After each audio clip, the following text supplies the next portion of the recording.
just a couple of days ago, Western Australia and England, lasted just a fraction more than 2 days.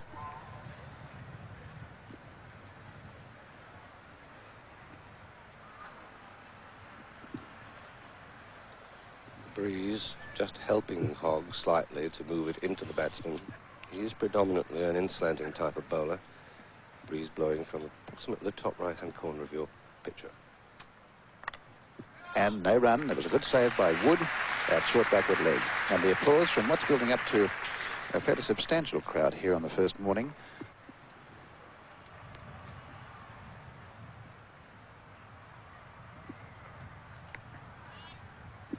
And the first over of the second test is a maiden. Dimmock here to bowl to Gooch.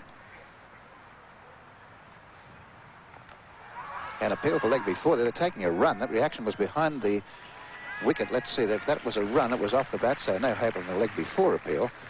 But that's the first run of the game. Gooch is one, Boycott yet to score. England, after being sent in, none for one. Yes, I was under the impression there that it wasn't a bad LBW appeal because I thought the ball hit the pad first before it went onto the bat.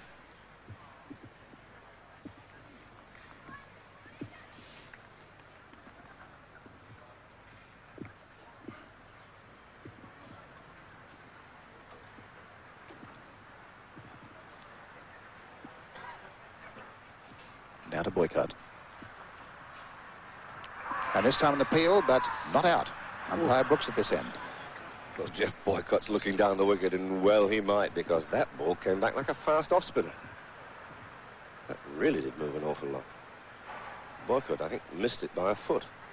It would have missed the leg stump, I think, by the same margin, but certainly did move.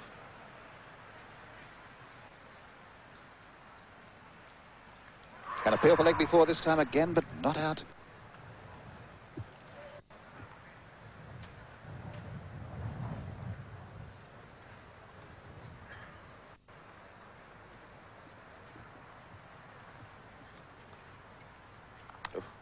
And a run here to Boycott. Here's first. They're going down towards fine leg. They've taken one, and they're coming back for a second. It's Hogg fielding.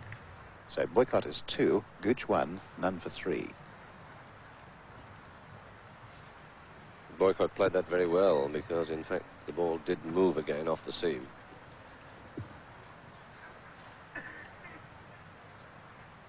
Boycott getting well across there on his stumps, you can see, but he's opening his stance as though he's facing the angle in which Dimmock is coming in. An appeal for leg before again, and not out. Tom Brooks, who takes a long time, just put up the arm or hand to hold the hat that time. That must have sent a tremor through Boycott's knees. Far end to Hogg. He'll bowl to Gooch. And a fair caught behind. He walked. So Gooch caught McLean, bowled Hogg 1. Boycott not out 2. England 1 for 3, and he didn't even wait for the appeal. No, the deflection was very wide indeed there, with Gooch playing for the in-swinger. Here's Hogg bowling the ball into Gooch, and Gooch plays at the ball. It leaves him off the wicket. He looks around. He knows he's hit it. He's walking now. Even before Hogg raised his arms in jubilation, you can see Gooch had walked away from the crease. And so yet another failure is chalked up against the name of Graham Gooch in this Test match series, not having too happy a tour. And in comes the real form batsman for England in Derek Randall. Here's the applause for him. Randall, who got a 70 in each innings in Brisbane. He was named as the man of the match. He comes in now at a bit of a crisis for England. Hogg now has the figures of 1 for none. And is bowling exceptionally well. And that was one of the few deliveries that Hogg has made go the other way. He made that one go towards the slips, whereas normally he's been making the ball come into the right-handed batsman. And it took Graham Gooch completely by surprise. So 1 for 3, and already Yallop's decision to send the opposition into bat has paid dividends. The England batsmen out there definitely struggling very hard against this pace attack under humid, overcast conditions, and obviously on a pitch where there is a little bit of movement in the surface, and on a surface which is not really making life very easy for the batsman.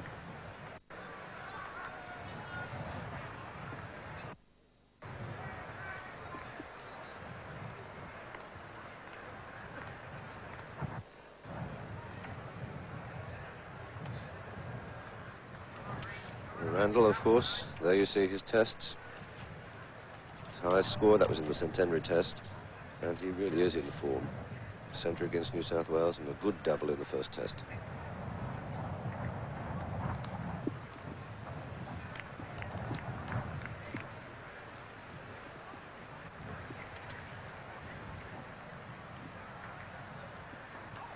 And one that really lifted. I think Randall will be hoping that umpire Baylash doesn't warn Hogg again for running on the wicket. That was a vicious bouncer.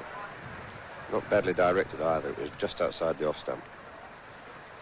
Randall was going in behind the ball and suddenly found himself having to go the opposite way.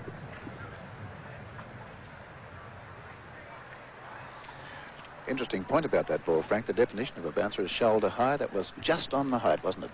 Yes, above shoulder height is the definition. And up in the air, he could be caught by Wood, and he's out. Listen to that roar. Randall caught Wood, bowled Hogg, no score. Boycott not out 2. England 2 for 3. Well, that was a change of mind shot from Derek Randall. I think he was going to try to hook that ball. He changed his mind, stopped his shot, and as a result, played no shot at all, just simply scooping the ball up into the air to present that quite simple catch to Graham Wood. And that is a tremendous psychological blow for Australia, because Randall, as Norman May has told you, has been the man in form. There's the ball. He's going to hook. Then he's suddenly changed his mind, possibly thinking the ball was not coming up as high as he expected, and consequently didn't get over it. He's agonizing now as Wood was taking the ball. So Mike Brearley coming in, Brearley at number 4 for England. Well, Mike Brearley, opening bat normally, having dropped himself down in the order since the New Zealand series in England, now finds himself coming in a position which is virtually tantamount to being an opening batsman. 2 wickets down for 3. And the Australian bowlers very much on top.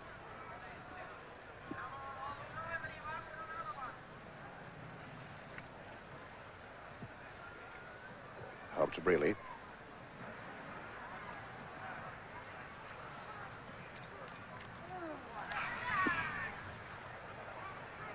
And Hogg certainly has got his tail up at the moment. As well he might.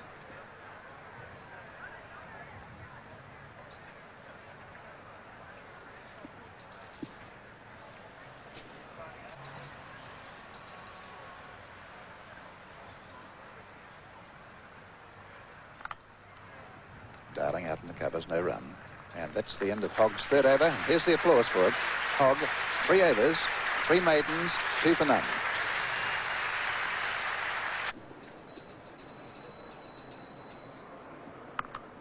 And runs here. Chase for Yallop. They've taken 1 into single only. So Boycott onto 3, and the total moving to 4. 4 runs to England, to the loss of 2 wickets in just on half an hour of play. Hogg to start his 4th over from the far end, and he'll bowl to Boycott.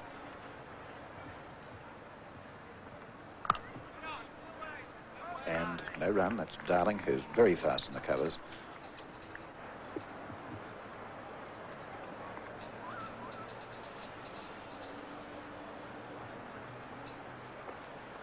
An appeal for leg before, not out.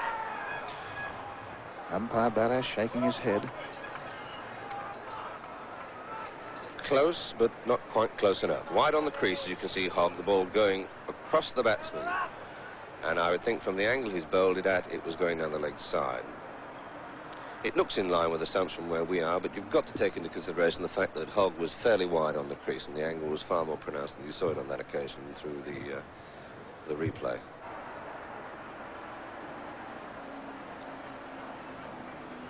Boycott again, best part of 3/4 of an hour for his 3 runs, facing Hurst. Another big shout going up.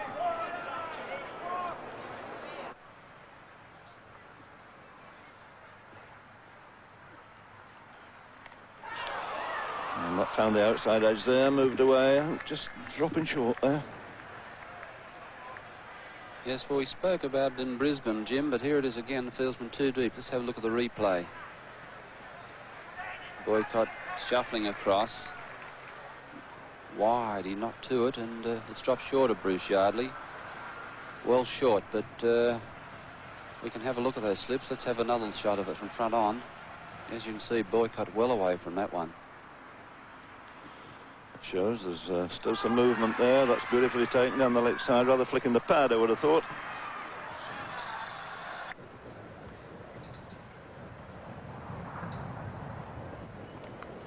Well, that's H, says it carried. No, Kozier slip signals that he picked that up on the half volley. Once again, here it is, the replay, well away from his body and dropping short, and we can't have this occurring. The Australian fieldsmen have got to do something about their slips cord, and it's up to the captain to adjust it.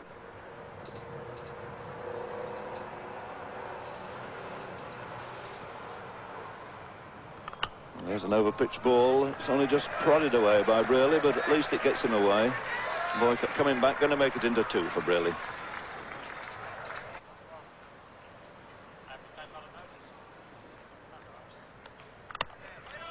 And that's beaten the bowler. I think it's the first runs coming from that far end. Boycott will take 2 for it. So the best part of 55 minutes before we've seen a run scored from a bowler coming in from that far end. Just shows you, Jim, how easy in fact it is. He just pushed forward there, no problem at all. 2 runs every time.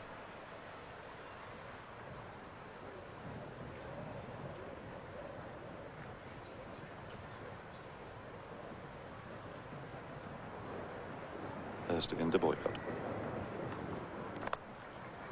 He's pushed safely through mid-wicket, just a single this time. And that single at long last takes England into double figures.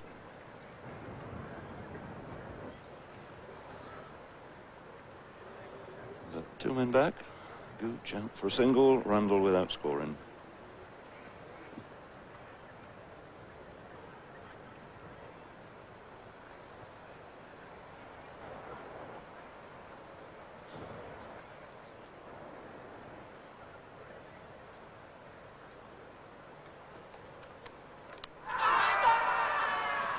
Another shout, but again it seemed to me to have wandered a long way outside off stump. Just depends a little bit how far he got when it hit him.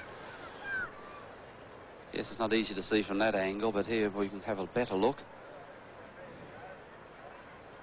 Probably worth a shout that time. Reasonable shout, yes. Going a bit too very high. Fair shout. The runs here. Darling getting chased from cover. Got 1. Back for a comfortable 2. That'll be all. Really goes to 7, 2 for 26.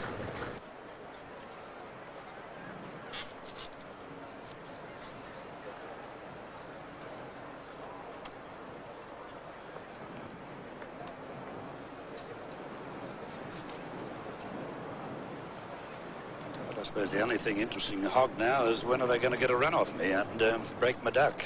2 wickets for no runs, and that's been up there for almost 2 hours. And he's bowling his 6 over.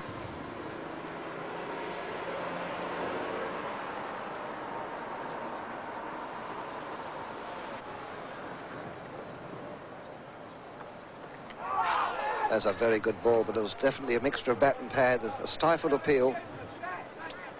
Here we go again, and it's a good delivery, this one, and this has been going on, especially the first hour of the morning. This was going on all the time. It cut back rather sharply, that one, and would have no doubt whizzed past the leg stump. This has been some real fine bowling on by the 3, Dimmick, Hurst and Hogg. It's been kept the pressure up, and these 3 men have bowled very well. Hogg to Brearley.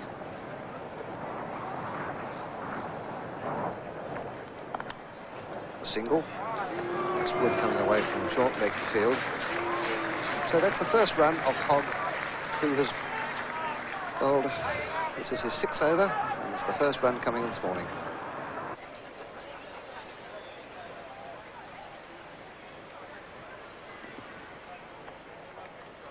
Chance, was it?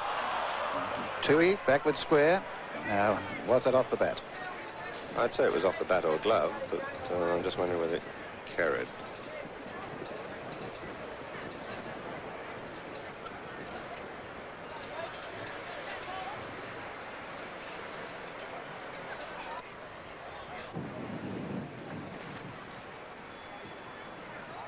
And in the air over the head of slips, it's safe, and it's going down to the boundary for one of the rare fours in this game.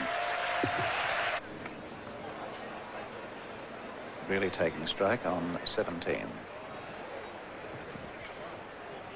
And a chance for Court behind. He's out. Really, Court McLean bowled Dimmock for 17. Boycott not out 19. It's 3 for 41, and Dimmock has 1 for 19. He deserved that.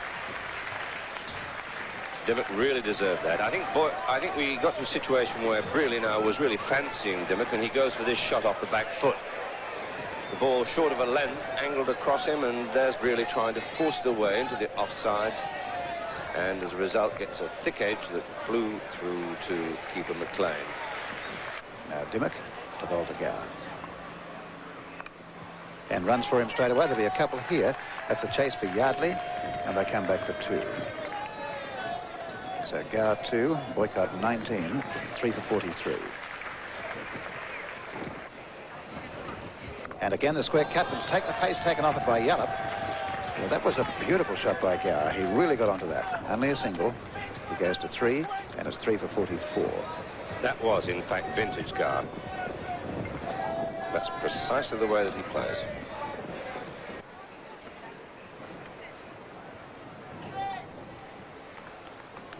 And there's a nasty one now. Well, I think that's hit him in the helmet. And it's rather a good job that Gower had that helmet on. Let's see where it does strike him, in fact. He goes down, and I think it did. It hit him on the head. And it was a very good job that he had that helmet on. There it is, going past the shoulder of his bat.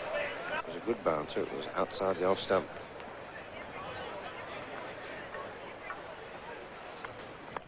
And in the air, but safe. There'll be 1 and 2 possibly. Yes, they're coming back for a second. As Hurstfield, and 2 more to go. He goes on to 5. 3 for 46.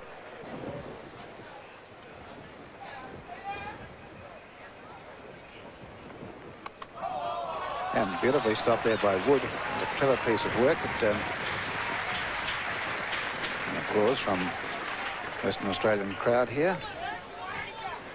Good delivery from Hogg. It seemed to move back into Gower, as you can see. And again, Gower was going over to the offside. The ball followed him. And he almost did a one-handed sort of desperation stroke.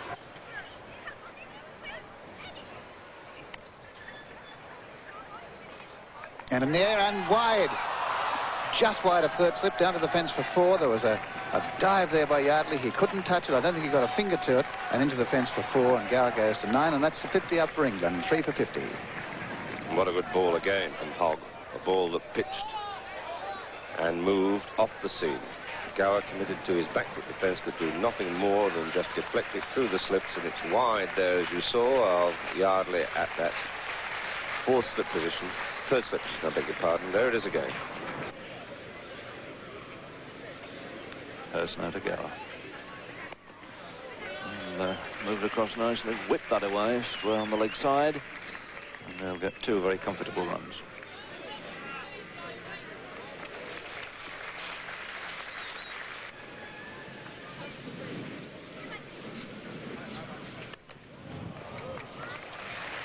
Well, found the 1 man there on the offside. Rick Darling placed perfectly for that off drive. That's over pitch, driven beautifully through mid-off. Super shot there by David Gower, racing away down to the stands, and Darling giving it up. So about the best shot we've seen played out here today. Takes Gower on to 25 and brings him level with Boycott. And the medium plays Cozier, and Boycott pushing out there. Not knowing very much about it. Gets an inside edge and will scramble 2 for it. In fact, they'll get more. There's overthrows coming in. Made it to 3. It could be an all-run 4 here.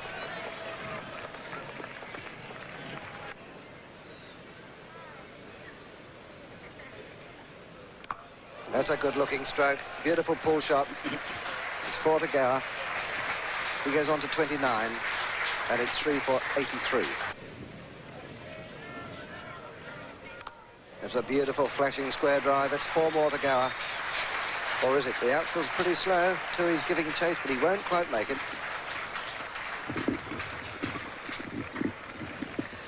Well, what's happened? 2 fours in 1 over. Things are happening out here, and that was another great shot by Gower.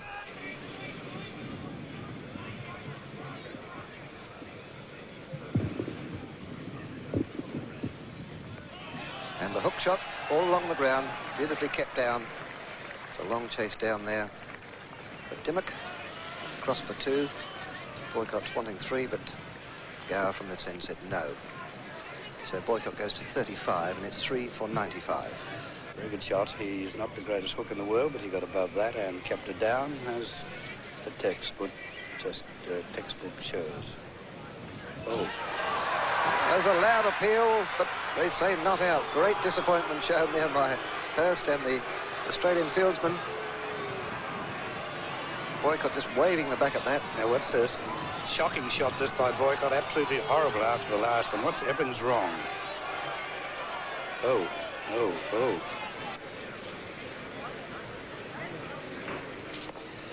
Well, I've seen Jeff Boycott bat for many, many innings, and I saw him make 103 in 1 day, batted all day against New Zealand at Headingley a few years ago. And I thought that was the most painful innings I have ever seen. I think he's going to eclipse that quite easily here, because he's only 35 runs and it's almost tea time.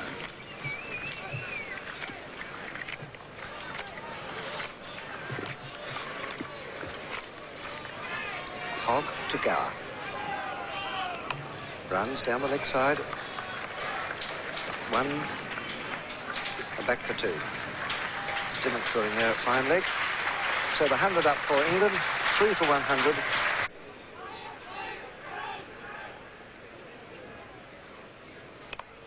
And a fine shot for his 50. That's racing out towards the boundary. It mightn't be 4. That's 2 after it. And they've taken 2 and looking for 3.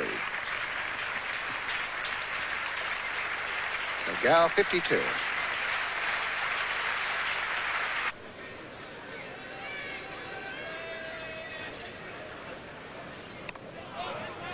And they go for a run. There's no run there. There's a shot at the stumps and hit the stumps. Is not out. Must have been very close. Gower going for the drive, edges, square. Hogg's there, picks up, returns in 1 movement, and we see that Gower had dived. In fact, the return did not hit the stumps. This was Dimmock's, 17th over, so he's had a long spell today. And a run to Boycott. He may look for 2 here, as the fieldsman's got a long run in. Hurst, and Boycott goes on to 46. 3 for 123. Gower gave Boycott about 2 hours and 20 minutes start, and now he's 9 runs ahead of him.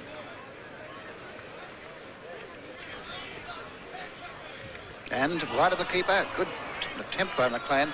When it reached him, I don't think at catching height, but it's a single. He goes to 47, and he's the only spinner in this Australian team. That's right. In fact, there's no one else to bowl in the Australian side apart from people who've already bowled. There's no one with any pretence whatsoever to bowling. And Boycott shot flicked away, backward of square. Chase for Hughes. This might not be 4, but I think they'll get 3. Turning for an easy 3. And that's Boycott's 50. 50 in 4 hours and 37 minutes. To round the wicket now to Gower. And driven quite beautifully between mid-on and the bowler. Really looked the man in form here today. 141 the score. The last wicket going down at 41. The partnership exactly 100.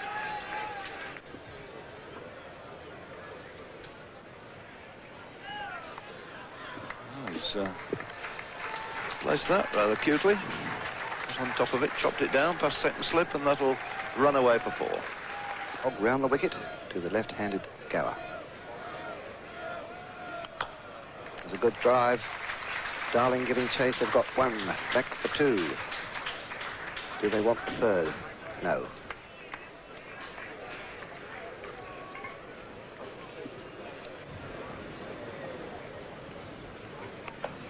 Oh, what a shot. What a shot. Beautiful square cut for 4. Superbly timed. Gower on 87, facing Hogg.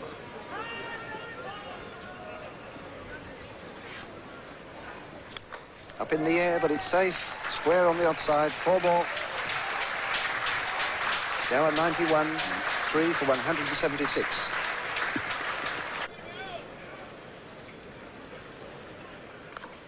All through, Gallop at gully there. He certainly got his hands to that. It was a very, very stiff chance. He hit it like a bullet. And Gower gets 2 runs. He goes to 97. There's the clock. And they're the players who are out today. Gooch for 1. Randall no score, really 17. Oh. That's a beautiful on drive. That'll be 100. That's 4 runs. It's a beautiful shot by David Gower to get his 100. He goes into 101. And England now are 3 for 189. Well played, young fella. Beautiful innings. Beautiful knock. That is well worth watching. That is, you couldn't wish to see a better stroke into position. England being 2 wickets for 3 runs and Boycott just botting up one end. Here's the stroke again. Watch this. Absolutely perfectly timed. Hit the ground just after it hit the bat and off it sizzled to the fence. England, having been put into bat at stumps, are 3 for 190. Gower is 101 and Boycott 63. So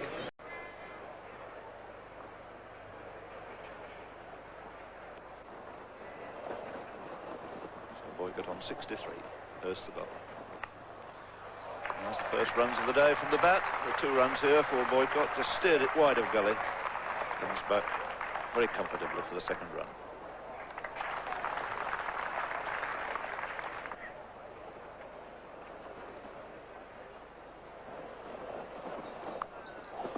More runs there for Boycott. Push that smartly between the 2 short legs. Only be a single this time. And here's the danger man, in my view, for the Australians here this morning. Rodney Hogg, who's been such a find for Australian cricket this year. Bowled really well, particularly in his early spell here yesterday. 2 for 41. He's turning his attention now to Boycott at the far end.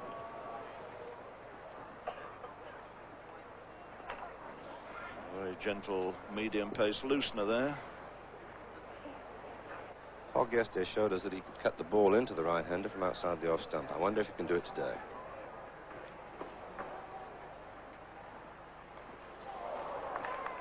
Not far away from the finer of the 2 short legs, but played with sufficient skill for Boycott to take a single.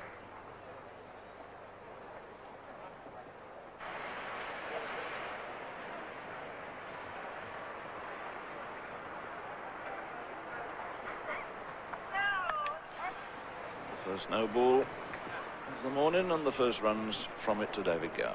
It's pushed quietly away on the onside. Hogg round the wicket to Boycott. Just nudge that away through the short legs. Just a single in it.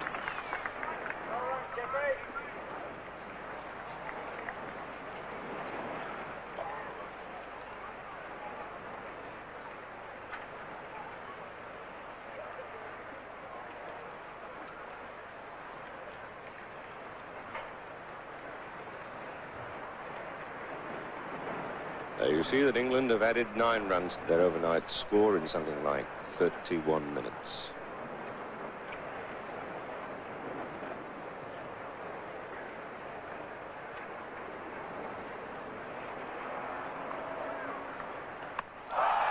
And he's gone.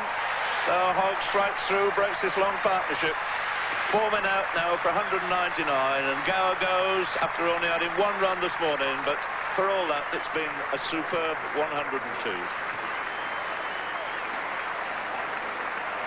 Well, all I can say to Jim Laker's comments is here. Here's the replay of that dismissal. Hogg bowling around the wicket, wide on the crease, as you can see, angling the ball into the left-hander. Let's see if it straightens. It's coming into him now, and it does straighten, doesn't it? We saw Gower there playing about middle stump, the ball cutting away from him to the off stump. We did see yesterday Hogg bowl a few of those deliveries. Again, closer this time. We're getting a real bird's eye view here. As you can see, it was a pretty good delivery. I wouldn't have liked to have faced that. Good delivery, that, Frank, from a bowler of that sort of pace. I must say, as an off-spinner, I wouldn't have minded bowling that. But to do it at 90-odd miles an hour is a superb piece of bowling. A great round of applause for David Gower. 21-year-old left-hander from Leicestershire. So Ian Botham has made his way out quietly to the wicket. See his test record there. 300 is made in 12 test matches, averaging 42.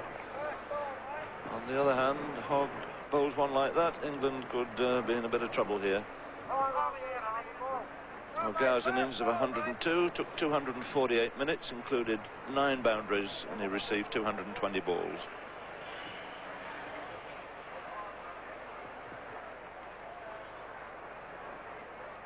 So 2 right-handers in now. Botham's first ball from Hogg, sticking to this round the wicket attack.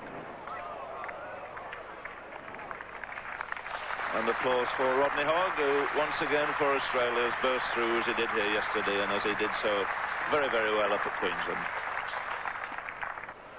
So what will Botham's tactics be, I wonder? I suppose I rather anticipate that probably Jim Laker will say the same thing. I think Botham will play his natural game. Well, I think it'd be foolish not to, Frank. It's the only way he plays, and it's the way he's successful. And Boycott too is playing his natural game here at the moment. And if he sees another day out, he must be online for the slowest ever Test match 100.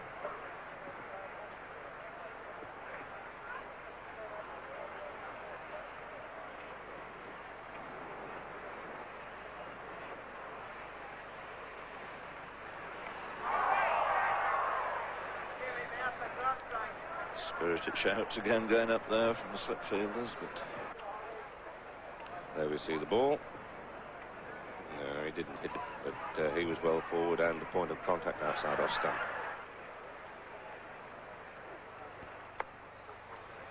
There's the right hand coming into play again, whipping it away through mid-wicket. And Botham can move a bit quickly through the wickets. He'll make his ground quite comfortably. So the 200 coming up for England, 4 for 201, with Boycott finally moving into the 70s.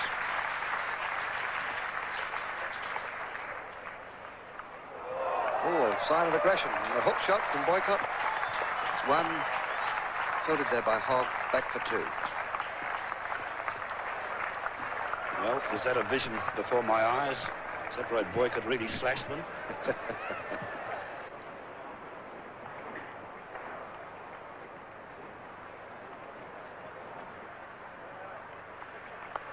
He's off the mark. 1 to Botham, fielded there by Hurst. He is 1. Boycott is 74, 11 sundries. It's 4 for 206. Off the edge, there's runs. Chased by Yardley. And 2 runs to Boycott. He goes on to 76. England 4 for 210. Whilst the players are enjoying the drink, let's go down to Wally Foreman. Sure, the most concerned man at the WACA ground was the English captain, Mike Brearley. But, Mike, things certainly look a lot rosier at the moment. They certainly do. I mean, at this stage yesterday, we could easily have been out for less than 100. You must have been very pleased with the batting of David Gower. Beautiful innings. He's a perfect timer of the ball, and he applied himself well. It's a magnificent 100. He's proving to be something of a test trump card, isn't he? He is. He doesn't bother about the other matches. It'll do for us if he keeps scoring 100 in the test matches and getting 0 in the other matches. Mike, were you perhaps a little disappointed with the run rate yesterday afternoon? No. I mean, if you can go 4 and over, that's all well and good. But if they bowl as well as Australia did and the pitch does as much, I think we did jolly well. And there were no perils in the wicket? There were plenty. So you'd be looking forward to bowling on it? Well, I think yesterday morning with the cloud was probably at its best for bowling. But it's still done a bit today, and, you know, your lads have beaten the bat a few times. Just looking at the early part of the English innings, Mike, it would appear that you do still have some gremlins in the high order batting. Now, any side in the world who batted on that pitch yesterday morning against that bowling would have struggled. I'd just like people to realise that. It's not, if you go in and the ball seams about and swings about and goes through, some bounce and some don't, any players in the world, you've got the best defensive opening batsman in the world in Jeff Boycott, and he struggled like anything for an hour and a half. I know he's a bit out of form, but, you know, you bowl against Bradman on there, you get him out. True, you must have been impressed then with the bowling of Rodney Hogg in particular? Yes, and I think we'd have bowled even better on it. And you'd be looking forward to probably having a shot at the Australians sometime late this afternoon? Well, we don't know when. Well, ideally... Want a few more runs. Realistically, what would you like to see happen today? I suppose it would be very nice if we got about 400 and had you 30 for 5. That'd do. And that's probably very realistic. Thanks very much for your time, Mike. Thanks a lot.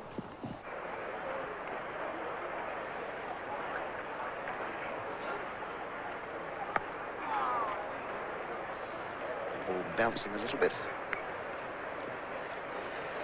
Well, the only thing I can see that Australia at advantage, having said England and batters, this pitch is getting easier for batting, and by the time the Australians bat, it should be very placid.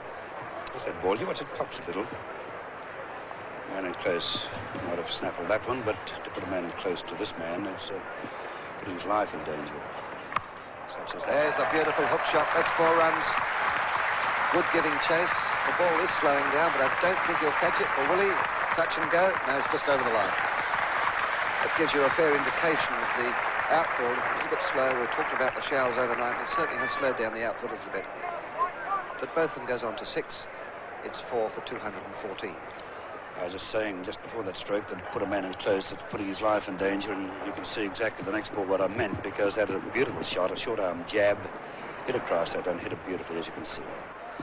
When you look at the Australian attack there, it's not very strong. You've got Dimmick, Hurst, Hogg, Cozy. Well, if you call him a bowler, well, I wouldn't really call him a bowler of any class. Well, another hook shot. Again, that's not timed really well, and it won't go for 4. Wood giving chase. They cross for 2, and they're coming back for 3. Botham goes to 9. It's 4 for 217. Beautiful return from Graham Wood. Warm applause from the crowd. Hurst to Botham. Beautiful off drive. Certainly won't be 4.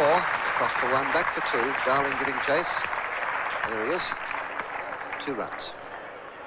Botham goes to 11. 4 for 219.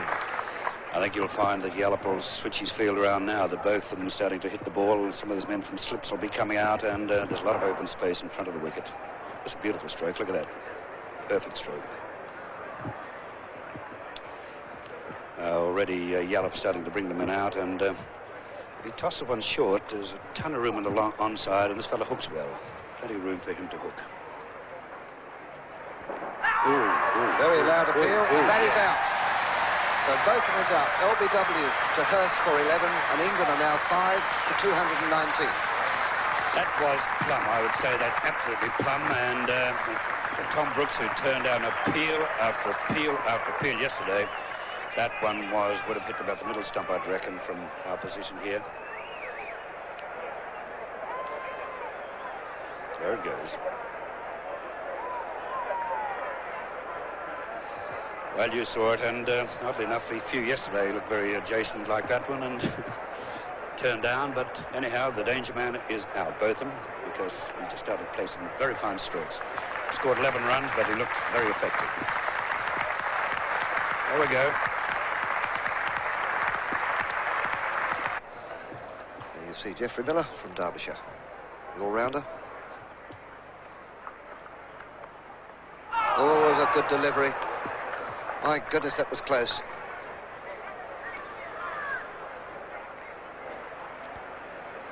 This ball just leaving the batsman ever so slightly. Miller playing down the wrong line here.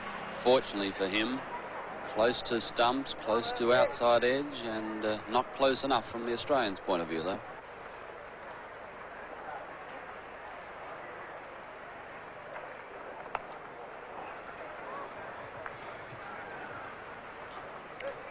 In fact, really, the bowler should be trying all the time to be well up to Jeff, because he tends to play back these days too often. And he's been the victim of quite a few LBW decisions this season already. Now, further field change. Tui's moved away from short fine leg to third slip, so there are only 3 men now on the onside. An appeal for leg before, and out. Boycott's out. Leg before to Hurst for 77. A monumental performance by Boycott. He batted for 7.5 hours for 77, just a minute or 2 under that. And here it is, the end of Jeff Boycott. A tremendous performance in terms of patience. And Boycott is out, and Australia right back in this game at 6 for 224, and Hurst has 2 for 56. exactly what we're talking about. We'll see the replay now. Ball well up. Boycott shuffling back and across where he should have been pushing forward. As you'll see, that's well up. And there's no doubt whatsoever about that. Once again, as we're talking about, Norman, the ball not bouncing as high today. That one yesterday would have hit the top of the pads, just below the roll. And here's the applause for Geoff Boycott as he leaves the scene after one of the longest innings in Test history. 7 hours and 28 minutes for 77. Now, this is Taylor, the English wicketkeeper. And that's almost bowled him, hasn't it? How did it miss the stumps? How did that miss? It went down from outside the off stump to finish at fine leg. And that was off the bat. Yes, I thought it just went down the leg side a little bit, Norman. Here we can see he's pushing forward. I think it gets the inside edge through. And this is what threw John McLean. You can see how far it's deviating now, going further away. They're terribly difficult catches. Well, runs here. There'll be a couple. A long chase for Wood from just the short leg position. They come back for an easy 2, and Taylor goes on to 7. It's 6 for 238.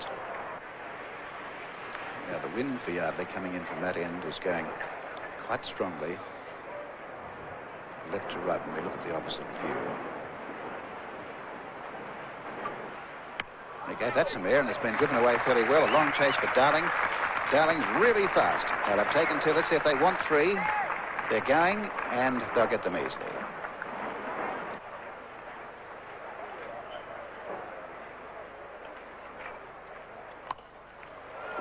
There's a friendly full pitch, put away quite nicely by Miller. Driven straight. I think they might just have taken a little bit of sting off it, but not sufficient to prevent it going through for 4.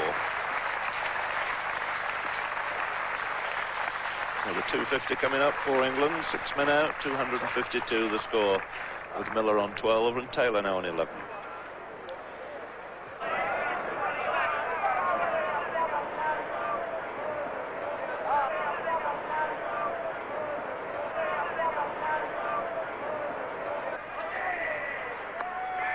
That's a chance. Down the outside edge, the diver McLean couldn't grab hold of it. And Rodney Hogg doesn't think much about the game of cricket at the moment. Interesting to see if this would have gone to slip then. Yes, it's wide there, a thick edge, and I think he probably would have gone to slip. It looked as though McLean was very late moving to that, and that would have certainly travelled to first slip. Yes, that was a bad miss. The sort of chance that one expects to be taken.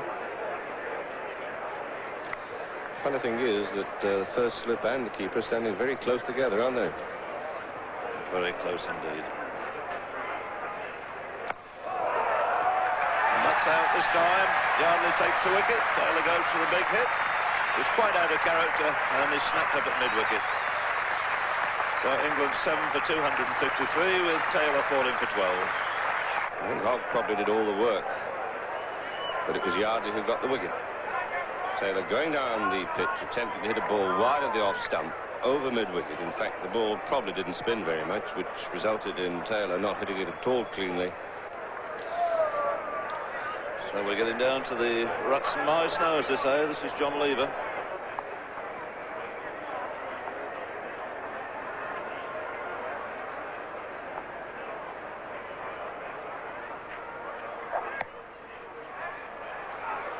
At the other end, and it's a wonderful throw. Very close indeed to Lever. He's just making his ground, going quite casually. Lovely piece of work in the field. Well, that's hooked away by Miller. Dropped it short, and no problems at all with nobody back there. 3 short legs in, and Miller tucks it away and collects a boundary down to long leg.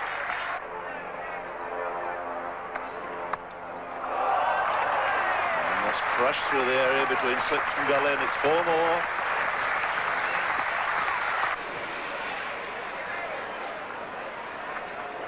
And a chance, and caught by Cozier.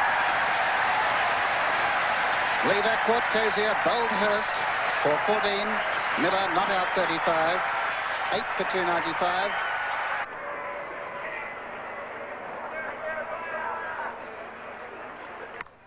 and beaten the offside field. That's a nice looking shot.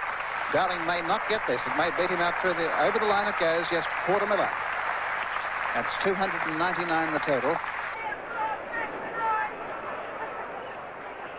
Yes, he'll get a single. And that's the 300 up for England. England 8 for 300 with Miller on 40 and Willis yet to score.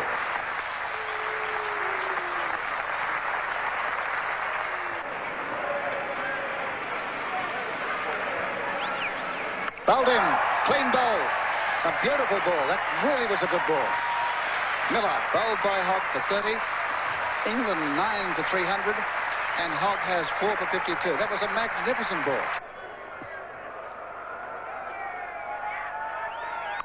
And away it goes. Who's underneath it? The mid-on. It's Hurst calling for it. Yallop's under it and caught. Great catch. Well, that stayed an awful long while in the air. Here it is now. Bob Willis this time winding up again.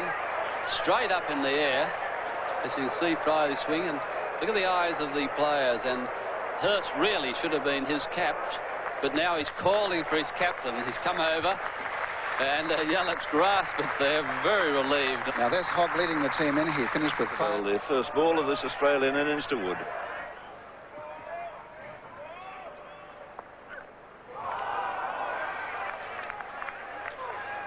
Well, he's given him plenty of opportunity there outside the off stump. Yes, I shudder to think what will happen if one comes the other way. That was a good ball.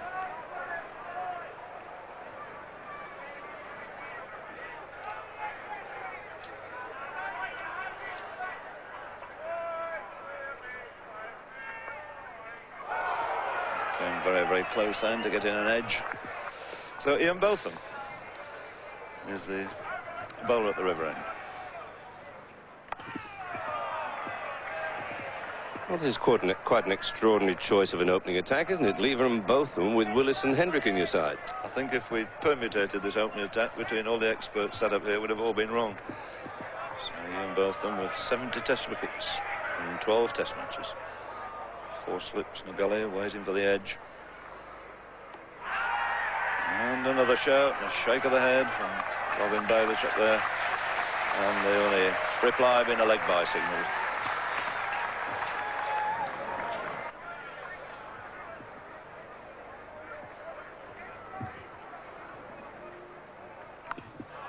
That's a lovely shot. Over-pitched ball driven squarely and firmly on the offside. Giving chase, and Dowling, very quick between the wickets as he has in the field, has made 3 runs there for Graham Wood.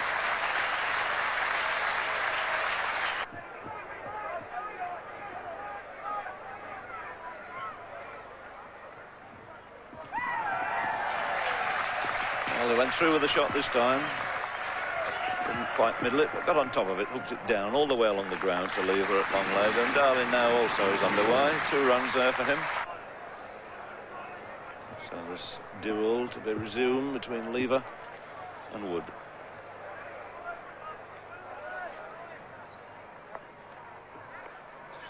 And Peter Loder's just passed me the message that England have opened with Lever because they feel he's going to be more effective against the left-hander. But he likes bowling the left-handers. That's an intriguing thing about John Lever, is that he can bowl the outswinger to the left-hander. As I said earlier, enormous difficulty in bowling an in-swinger to a right-hander.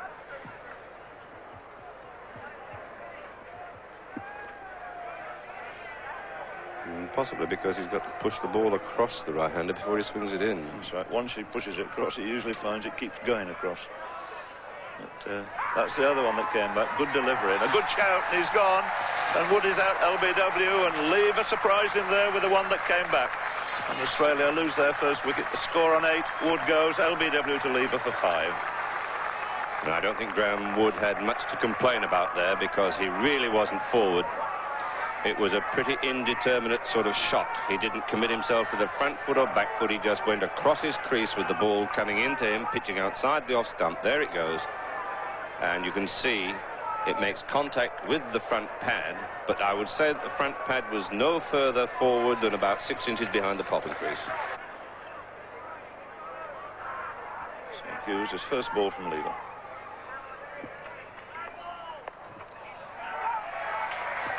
My word, if he'd had another short leg in, that could have been dangerous.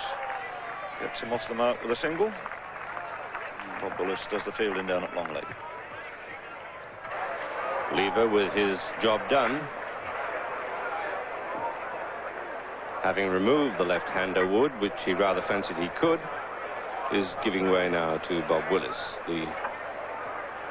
I think the spearhead of the England attack, certainly the most effective bowler that England had in Brisbane.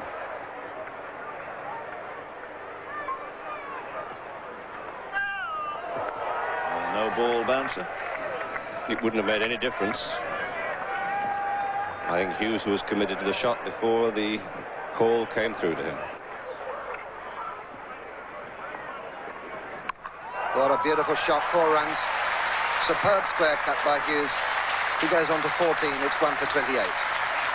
Well, there's been some good shots played by English batsmen, but none better than that one. After similar, what's this? A beautiful stroke. He gets right over it. That is absolutely perfect, and he really middled the ball. Hughes, I noticed in Brisbane, he gets over the ball very well. He picks the flight of the ball up quickly, and I think just outside the off stump, which I expect this delivery to be, he gets over rather quickly. There's the straight back. He's bowled it. Said that, clean bowled him. What a beautiful delivery too. We'll have another look at that in a moment, but I've got a feeling that may have left Hughes. Anyway, Hughes is out, bowled by Willis for 16, and Australia are now 2 for 34. There's this delivery. Let's see what happens to this delivery.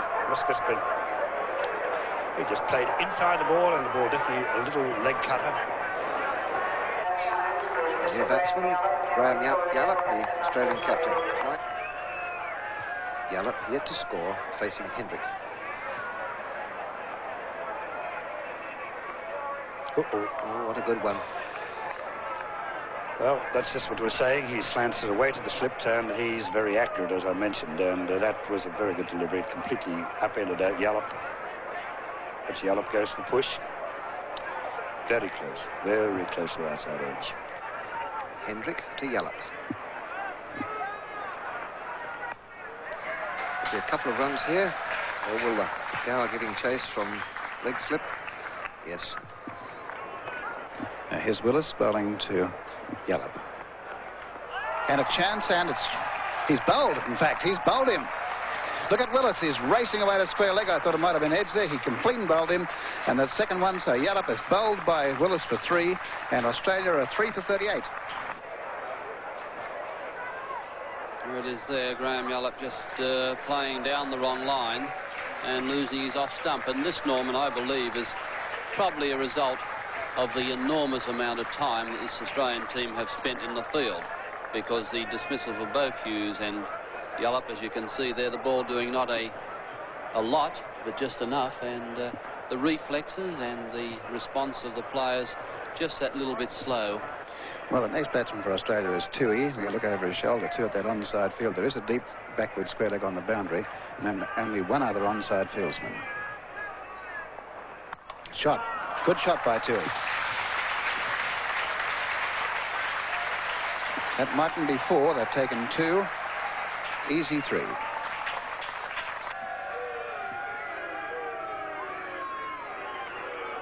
And is it a run again? No, there isn't. There's a misunderstanding. A shot at the far end. Is he cut out? He's out. He's out. Tragedy for Australia. Darling has ran himself out for 25. Australia 4 for 60. The fieldsman at short leg, they're just getting a hand to it, bouncing away from him. Darling coming a long way down. Couldn't turn, and an anxious look, and the umpire said yes.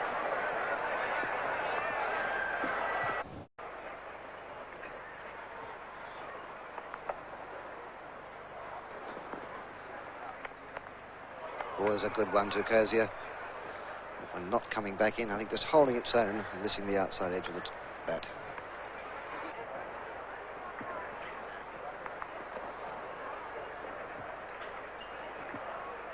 Willis to Kozia.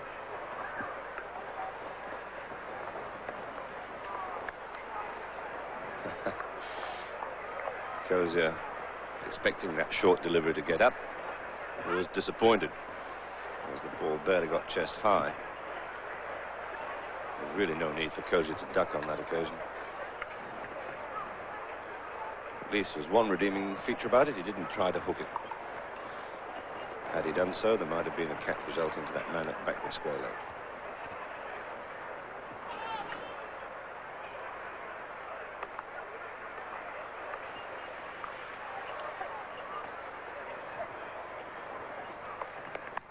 Off the edge and he's out. So Cozier going for that drive. A very good catch there, taken by Gooch. So Cozier's out. Caught Gooch off the bowling of Willis for 4, and Australia now have slumped to 5 for 78. Frank Tyson. Well, really, Gary Cozier did fall for the 3-card trick there. We saw earlier in Willis's over a ball outside the off stump make Cozier play and miss. On that occasion, a similar sort of delivery, a little bit further up, tempted Cozier into trying a drive. It was too wide. Cozier wasn't across to it. The ball just about held its own, and the resultant thick edge was quite easily caught by Gooch in the slips. It's the end of Willis's 11th over. His figure's now 3 for 28.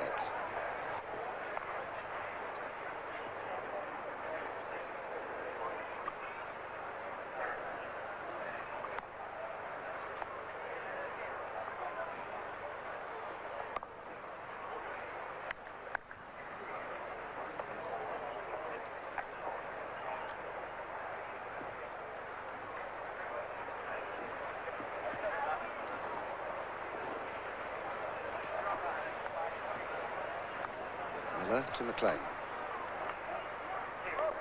The sweep shot is up in the air and it's out. So again. And McLean knew he was out. He was walking before the catch was completed. So McLean falls again to Miller, who claimed his wicket in Brisbane's second innings, LBW. He was very close to being LBW in Brisbane, trying the sweep. But now here he is trying the sweep. Second ball. And edging it onto his pad. Let's have a look at it. It's extraordinary how the ball that was so wide of the leg stump managed to lob up there into the silly point position. The fieldsman there is Gooch, so he's taken the last 2 catches. So McLean is out for naught. Caught Gooch off the bowling of Miller. And Australia now are 6 for 79. The incoming batsman, a local lad, getting a round of applause from his home crowd, Bruce Yardley.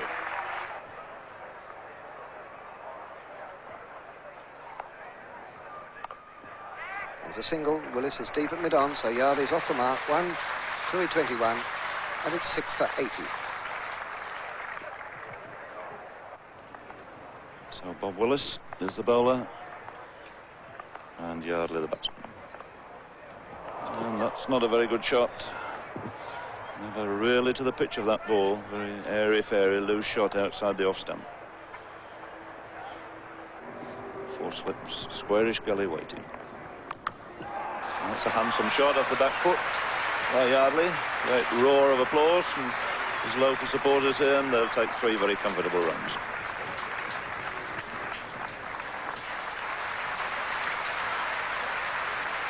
So that's the situation as drinks come out here, and we can now cross down and join Wally Foreman. It's been another very disappointing morning for the Australians, and I'm sure no one is more disappointed than the Australian captain, Graham Yallop. Graham, it was an encouraging first 30 minutes, but then trouble set in again. Well, that's true, Wally. I think I hope to get a few more runs on the board now, but you know, it was an encouraging start. Then we had that collapse, as you said. First problem, of course, is going to be to avoid the follow-on. Well, that's true. I'm sure we'll get that, but I'm hoping to get a lot more runs than just the follow-on. Do you think there's enough left to get seriously close to that 309? Oh, yes, I think if Bruce remains with Peter, Peter will stay there for as long as he possibly can, and then we've got another couple of batsmen to go. Probably the saving grace so far this morning, Graham, has been the form of Peter Toohey. That's true, yes. Peter's playing extremely well there this morning. It's really encouraging because he hasn't been in terribly great form over the last few weeks, and it's encouraging to see him get a good start this morning. What went wrong yesterday afternoon, Graham? Well, I think one of the reasons was the fact that we'd fielded for 2 days, and not many of us done that for quite a few years, I'd say, and it does tend to get to you after a while. And I think some of the fellows were a little bit tired, but that's making no excuses. We should have stuck around there and still been there today. Is the English swing bowlers, or are the English swing bowlers causing you problems? You all did well in the West Indies against sheer pace, but this is probably your first confrontation with good swing bowling. Well, that's right. They're very good seam bowlers as well as swing bowlers, and we will have to try and counteract that seam off the wicket that producing all their wickets for them. Graham, thanks very much for your time, and all the very best of luck for the remainder of the game. Thanks, Wally. So play about to resumed, in fact, with the first bowling change of the morning. Bob Willis taking a well-deserved rest, and it seems that he's going to be replaced by John Lever.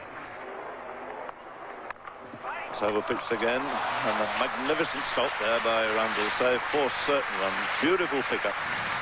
What a character, what a great fieldsman he is. This is a superb shot by Bruce Yardley. He's really given this something. Wide, he's thrown the foot well out away from it, hit it in the middle. And Randall there has thrown himself one-handed and picked it up cleanly. Magnificent stop.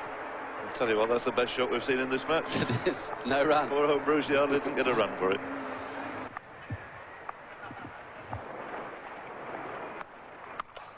He's found the gap all right this time. Cracking shot through extra cover. Gooch giving chase to it.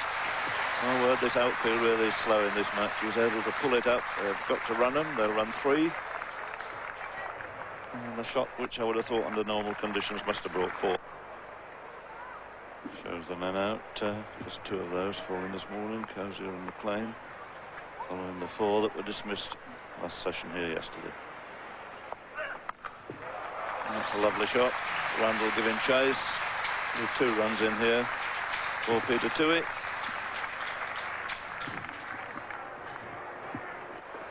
So Mike Hendrick, the Derbyshire medium pacer. 3 slips he's got. A similar sort of field, in fact, to John Lever, although he's going to operate right arm over the wicket.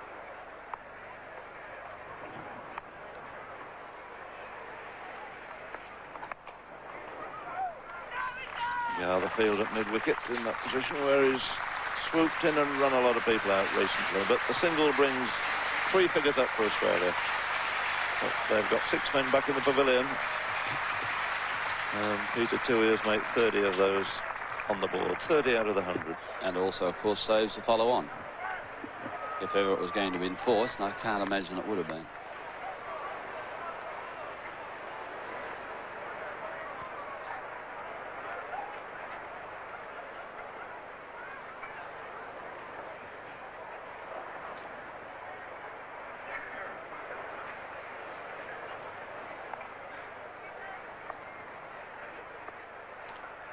Yardley now to face Hendrick. Oh, and that's a good delivery. Cut away very sharply, and Yardley's gone, caught behind, and that was a very good bowling change. There's a little bit of movement that Braley was looking for. Hendrick supplied it, and Australia a 7 for 100, with Yardley caught behind for 12. This time Bruce Yardley walking also, which is rather unusual. You don't often see the batsman decide he's out himself and taking off. Yardley playing forward. Very fine edge. No movement at all from the umpire. But Yardley says, I'm out and I'll go. And there's a debacle for Australia. I don't know what you think about this, Keith, but I can't think they've batted terribly well. They batted badly because, Jim, this pitch has been played pretty well after the first session on the first day, don't you think? It's played reasonably well, and I think really they think it's down to one thing. It's a bunch of young rookies playing against some rather highly skilled professionals. So Rodney Hogg, who made some useful runs up at Brisbane in the last Test match to face Hendrick. There's a wristy flick. There's no 3rd man. There's runs there for Rodney Hogg. Gooch giving chase, and that's the faster part of the outfield out there, so he collects a boundary. Australia requiring 3 runs to avoid the follow-on. 3 runs, 3 wickets in hand. Taking a single, Toohey to 32, 7 for 108.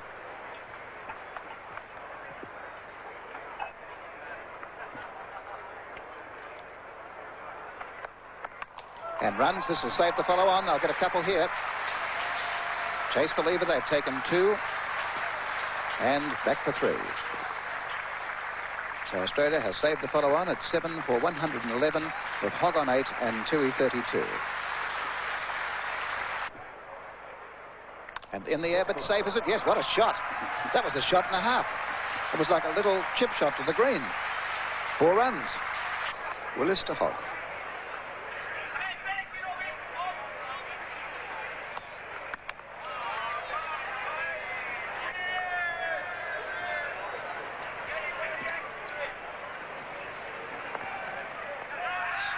It was a short one and it's gone inside. He's out.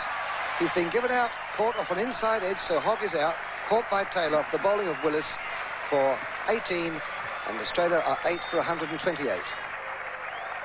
Well, it's very difficult to tell what the expression is on Rodney Hogg's face behind that visor, but let's have a look at the dismissal again.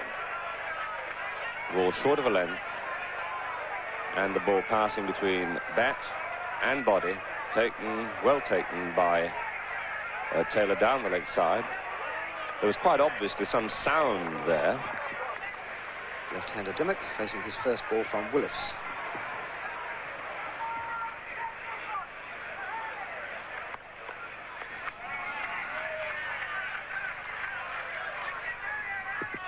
For Toohey, Willis has a fairly conventional field. 3 slips, a point, cover, mid-off.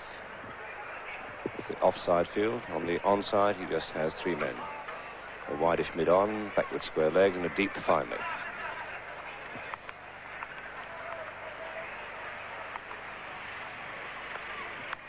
There's a good square cut. Well, not square, I think it was attempted there, but it went pretty fine. But it's 4 more to Peter Toohey. He goes on to 43. It's 8 for 136. Yes, I think Toohey's really got to take his courage in both hands and really try something adventurous.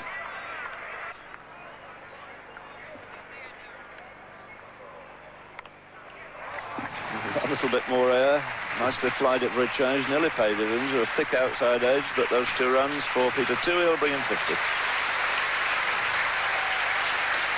So a good 50, innings saving 50 there by Peter Toohey. He's taken the best bat of 3.5 hours. Total on 8 for 149 as Hendrick comes in. There's the single off the first ball. I don't think Lever will allow him a second this time. And that's a much better throw. So the 150 comes up for Australia, but 8 men are out. Well, there is a bowling change at this end, and it's Lever coming on, the left-arm bowler.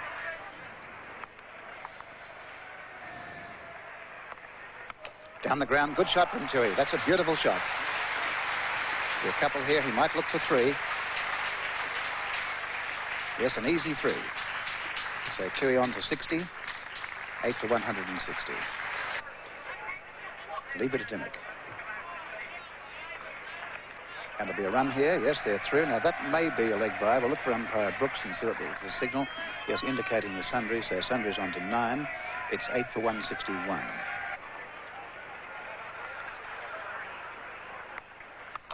And again, fine-looking shot. Now, this one was better timed. It could be 4. It's a chase for Gooch. He may not get to it. It's going to be close. And it's 4.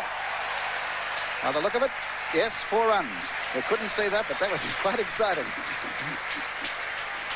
Burton to bowl now to Dimmock, who's doing a very good job out there. 9 not out.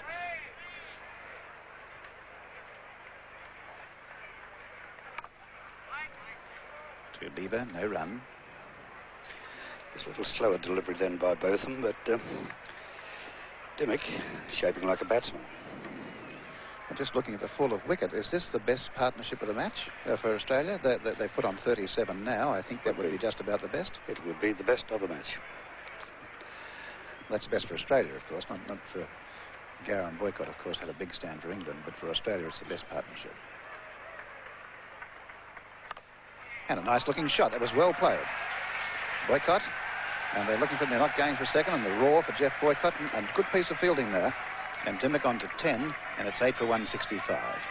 Now, the good tactics by Toohey then. He obviously wants to strike. They could have got 2 runs quite easily, but Toohey's the man we want to face the bowler. Much more proficient man, a much more professional man, and he's 64 as against Dimmock's 10.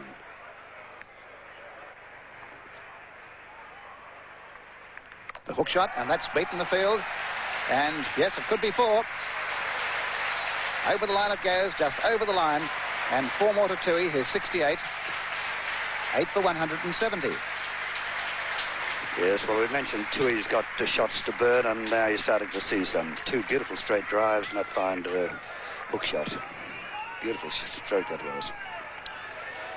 This is what we want Toohey to do, play strokes. He's a much better batsman when he's going for the bowling and than being a defender.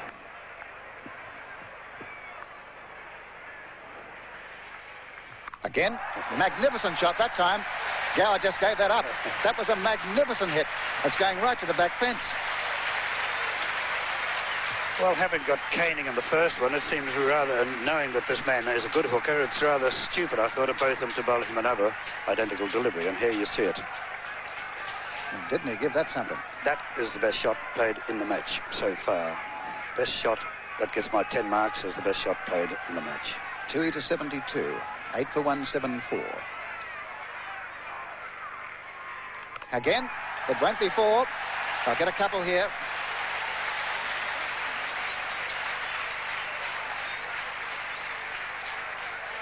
Toohey 76, 8 for 176, and that makes the partnership 48. Yes, a bit of silly bowling by both of them. It's okay to bowl one bumper at him, but having seen him really cane, then I would have decided I'll give you best and decided to keep the ball up to the batsman.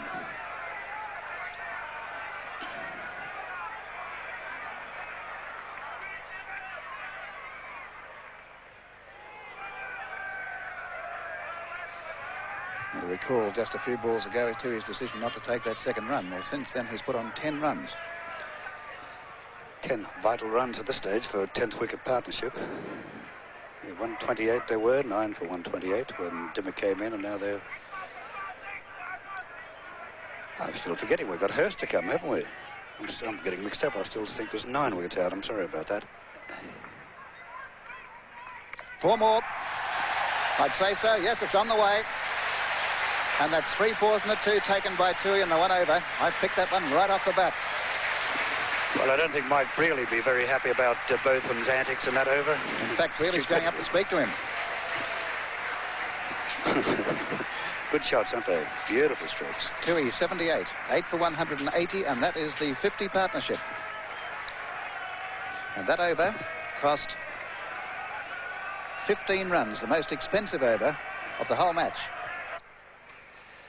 This is going to be a testing time for Dimmock, the new ball, and a man who's a very good bowler with the new ball, that is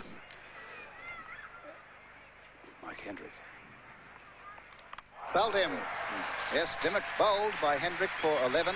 Toohey not out 81. Australia 9 for 185. Hurst, the right-hander, and Hendrick coming in. Hendrick to Hurst. He's looking for a single there going. Yes, they're 3 for 1. So Hurst is 1, 9 for 186. Very tall man, Willis.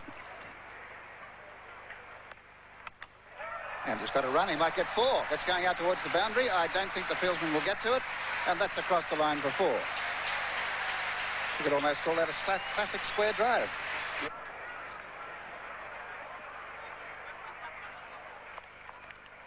This time for appeal for caught behind. He's out. It's Australia all out. Hurst, caught Taylor, Beau Willis for 5. Australia all out 190.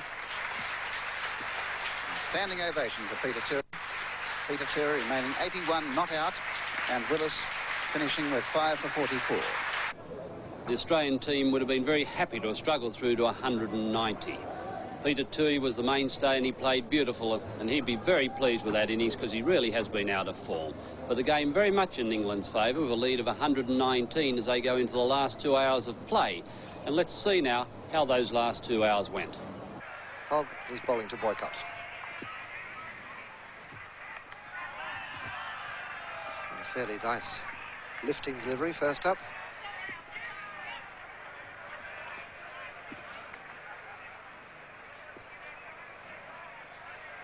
I wonder if Boycott's going to try and force the pace more in the second innings than he did in the first.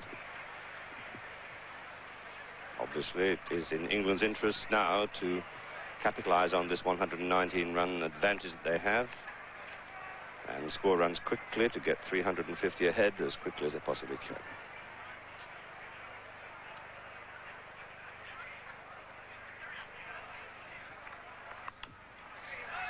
Boycott is off the mark with 1, maybe 2. Wood giving chase. They're going back for the second. So it's 2 to Boycott. England no wicket for 2. Gooch to face his first ball from Dimmock.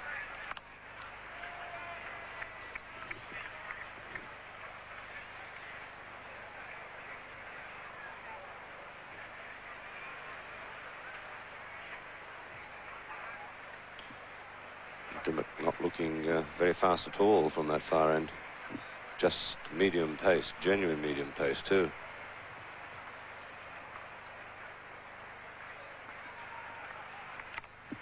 Off the edge, but Gooch is off the mark. Just the 1. Hogg coming up from fine leg. Not fielding cleanly, but it was only the 1 run. Hogg to Boycott. Oh, that's hit him on the head. We'll have another look at that, but I think that hit Boycott on the cap. No, it must... It's leg by, so it's obviously hit his body somewhere. We'll have another look. It hit him on the head, quite definite. Quite definitely. Yes, straight off the head. Oh, what a good delivery, and Boycott's gone, I think. Not out. No, not out, the man says. There's caps and frustration out there. And the umpire is completely unmoved. Boos from the crowd, but the umpire's in the best position. Well, what happened there? There seems to be general consternation.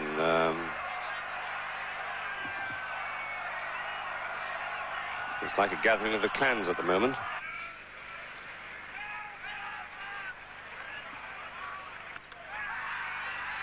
Yeah, it's going to be a difficult decision to give from round the wicket, no matter how hard he prays.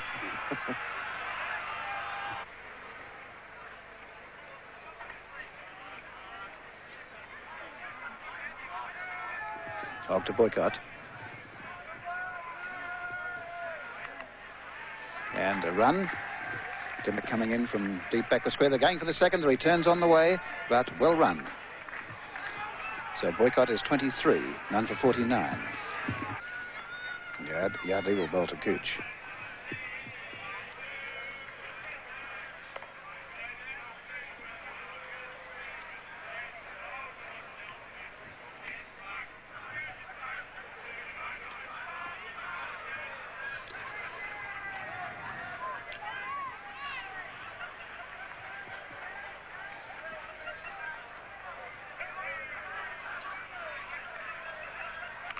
Up in the air it goes. It's way over the top. Who's onto it? Yes, it's right over. And landing just inside the line. That was almost a 6. Gooch 22. And that's the 50 up for England, none for 53.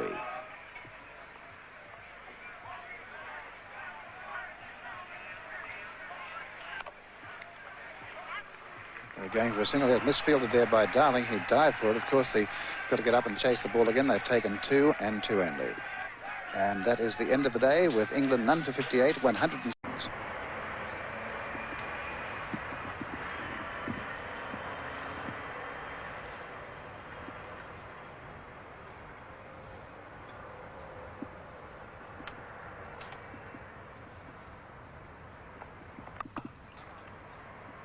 Darling.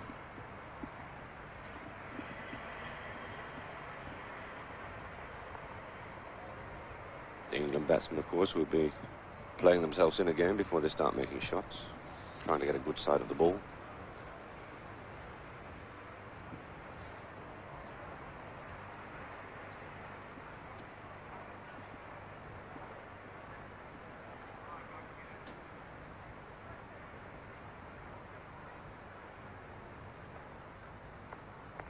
An appeal for leg before. He's out. Boycott, leg before to Hogg for 23. 1 for 58's the score. And Hogg has broken through once again. His figure's 1 for 12. Well, I think that was a fairly good decision because Boycott went right the way back on his stumps, played across the line of the ball, attempting to force the way through the mid-wicket area, and it was just a pretty straight ball, a medium-pace straight ball, which, so strangely, Boycott missed.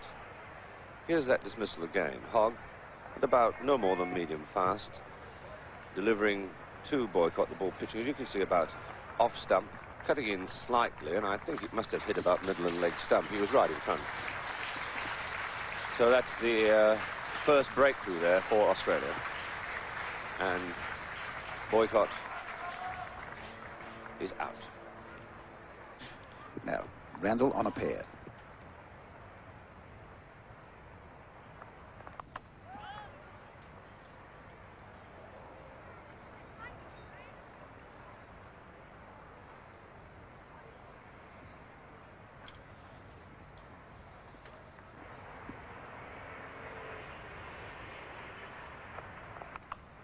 They're going for the single this time. It's Yallop coming in, but they're through.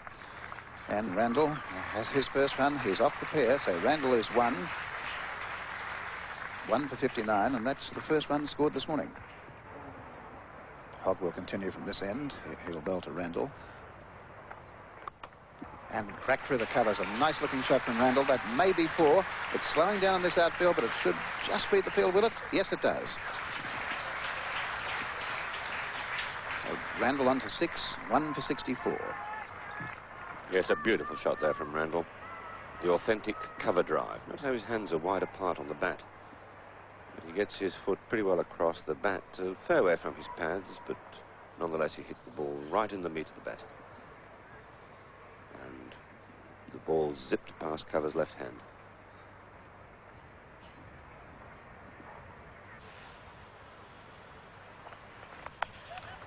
And they're going for the single. A shot at the stumps here. And he's hit them and not out. Only one stump to aim at by Darling. A beautiful throw, but Gooch was home. Yes, Gooch was quite comfortably home. He backed up pretty well. Randall on 7, and the bowler is Dimmock. And bouncing over the gully's header chase for Tui. There could be 3 in this. Gooch completing the second run quickly, and he's coming back for 3. Yes, a comfortable 3.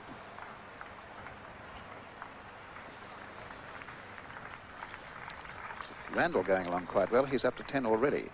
But Gooch still on 26. 1 for 68. Randall does look a fine player with the ball coming onto the bat. He's got such a good array of shots. There he goes onto the front foot, onto the back foot, and cuts that ball away beautifully through the gully position.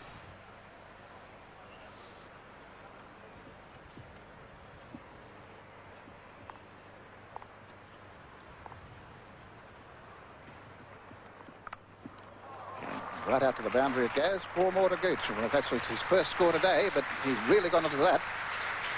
So Gooch moving on to 30, 1 for 72. And right now there's probably less wind than we've had at any time during this game. That windsock, which is our guide, away to the left, is just hanging limply. It's just a still, sticky, humid morning.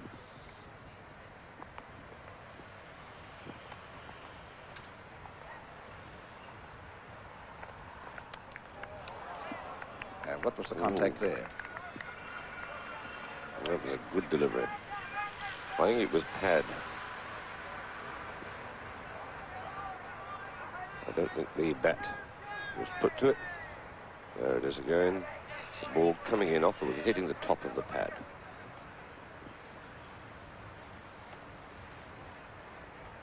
That's it again. Gooch definitely beaten by that delivery, but playing tightly enough to escape the consequences. And crack, beautiful shot, that one. Slashed between the third slip and the gully. 4 more to Gooch. He goes on now to 35. Total moving to 78. 1 for 78. It's an excellent square cut there from Graham Gooch. And I think this is going to be a sign of the times, because I think now the England batsmen, having gained a sight of the ball, I think they'll be going for their shots more. And straight away, Yallop dropping down a third man. It's a defensive move by the Australian captain. 2 it is.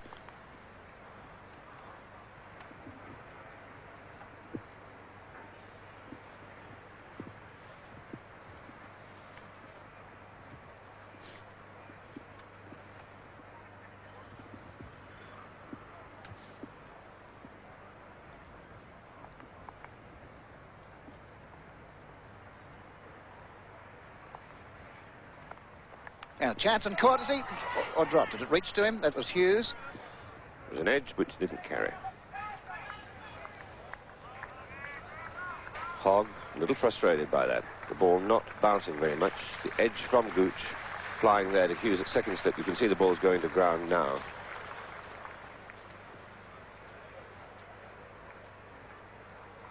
And let's have a look at it again. In fact, Hughes got to it before it got down.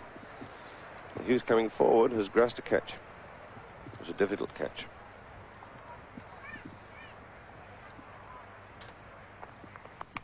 And hooked and ladled over square leg. There's a man out there. I don't think he'll get to it. And the ball goes slowly across the line, showing how lush this outfield is. Gooch to 39. Well, Gooch is obviously going to play his strokes now. Moving well inside the line of that, and he hit it pretty well. Now that 4 takes the total to 82, which is a lead now of more than 200. 201 in front. There were 119 in front on the first innings. Gooch, who's added 13 runs this morning, 3 fours and a single.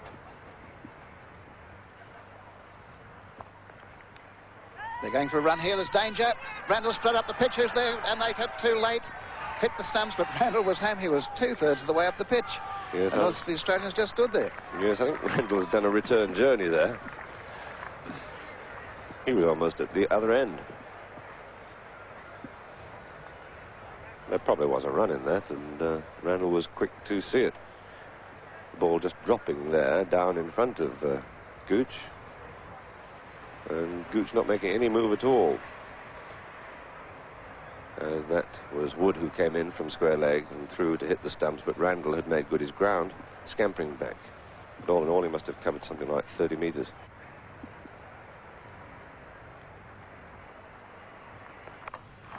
That's short. That's hooked away very powerfully by Randall. Fine shot. He really clobbered that in front of square.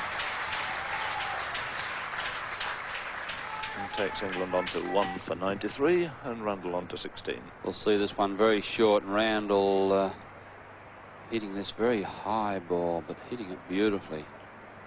Graham Gooch on 43 now. Settling down at the far end, it's Rodney Hogg.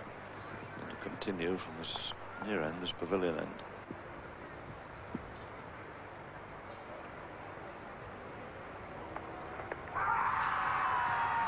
Confident shout going up there. Doesn't disguise his feelings, Mr. Hogg, does he? No, he really was very, very confident about that one. Let's have a look at it. Well, from the end of the line. Gooch playing well back. And hitting middle of the pads. Looked reasonably close. It was a good shout, Bob, but see from where he delivers that ball, right from the end of the line. It's going to cross at an angle, and I'm absolutely certain the umpire was right. It was going to miss leg stump. Certainly well up as the spot to bowl for Gooch, who pushes back so often. The LBW appeal there is style of ball. It's very likely to get him one. It just nips back in.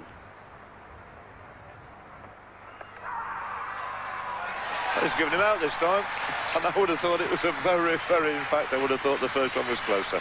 Well, I thought the first one was out, Jim, but just looking at that one, I thought it might have been ducking down the leg side, but it's evened out. So Graham Gooch goes LBW. At least some runs to his name now. He's made 43 out of the England total now of 2 for 93.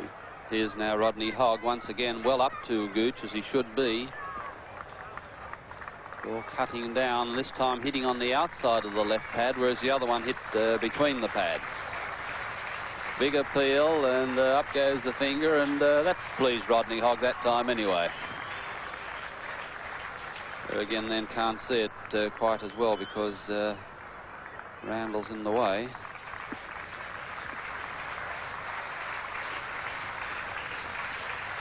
Good innings, however, by Graham Gooch, one which must have pleased him. Well, in comes Mike Braley, which I thought must be a fairly strange decision. I think Gower or Botham a little higher in the order at this stage for England might have been a more aggressive policy. Yes, England, who really do hold all the aces in this game, should be trying to push on their advantage.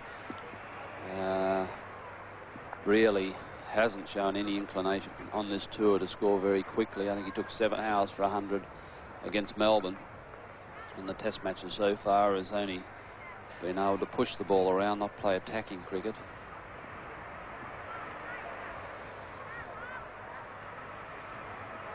So Rodney Hogg again with both openers to his credit into Brearley. And that's edged, and that's got to be out. First ball, and Brearley goes, and the Rodney Hogg is on a hat-trick. So it's disaster there for Mike Brearley, and the joyous Hogg has now claimed 3 wickets at the cost of 30 as England tumble here to 3 for 93. Yes, we'll watch this ball now. Rodney Hogg pushing it in again. Outside edge, and a very simple catch to Johnny McLean. And Rodney Hogg absolutely delighted. He does enjoy getting a wicket. Let's have it again. Outside edge. Regulation catch by McLean. Interesting part about that, Jim, that Brearley walked the complete length of the pitch after his dismissal to have a bit of a yap to Randall. So hat-trick ball. Hogg to Gower. Comfortably saved it behind it without any problem. Just dropped on it, pushed it away into the gully.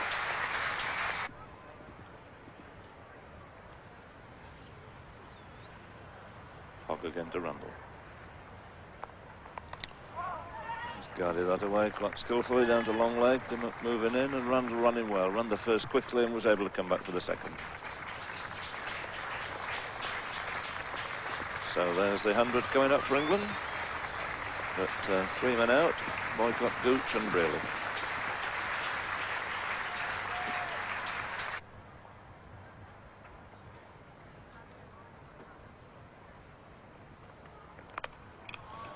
Threw himself at that, hit it on the up, square on the offside. Once again, he will bag 2 runs for it.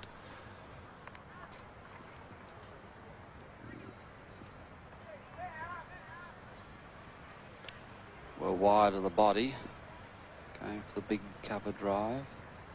It's about a thick outside edge which went through point then.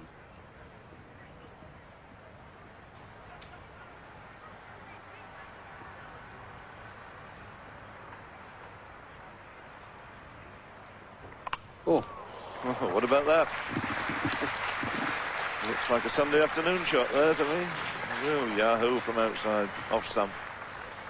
I think, Jim, you could describe the replay for that one. I'll tell you what, Bob, it's nearer one of my shots than one of yours. Yes, I don't think there's a position in the textbook for that shot, but it's certainly effective. It was 3 runs. Well, we've kept saying what a character this Randall is. He's showing it out in the middle at the moment. He just absolutely cock a hoop out there. I don't think he feels that he can get out. I don't know what David Gower makes of that, who's facing now and still looking to score.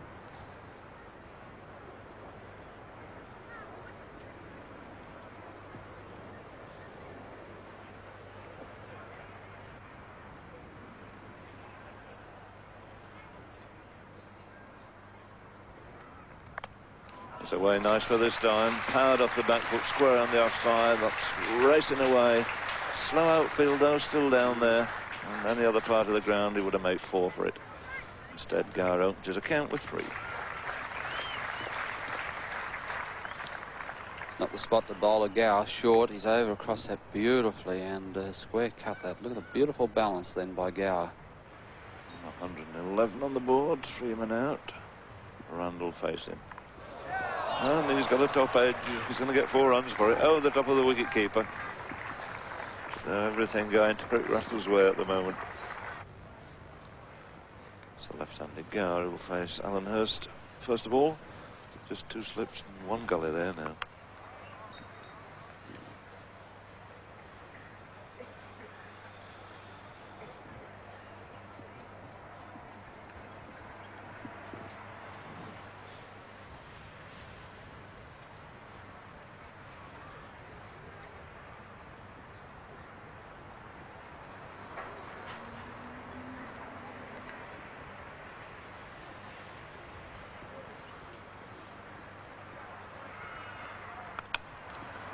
That's over-pitched and driven again very fluently and almost casually for the covers. Darling doing a good job of work there. Really had to move. Beautiful piece of running there by Rick Darling. And so once again, Gower is being foiled from his boundary, but he gets 3 more for it.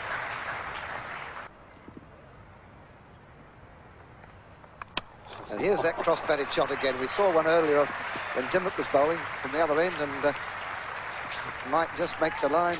Hogg's chasing it, and he's got it just inside. They've run 3. And that's all. Well, I don't think you could call that. What's this? It's got to be a swish. It's hardly according to cricket's Hoyle, is it? That's an incredible stroke.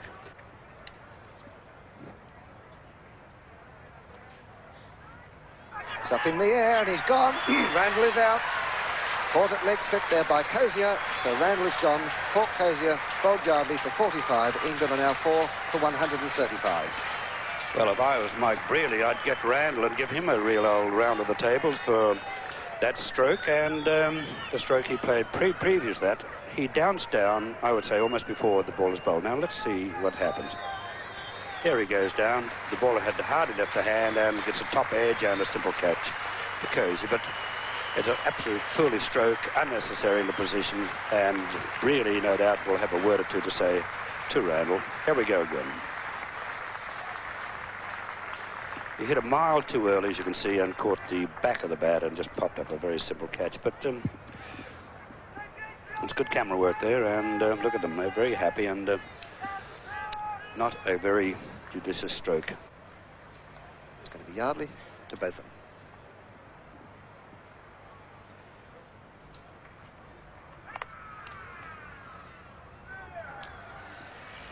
Well, a man in form immediately, hitting the ball plump in the middle and straight to mid-on, but a very confident stroke.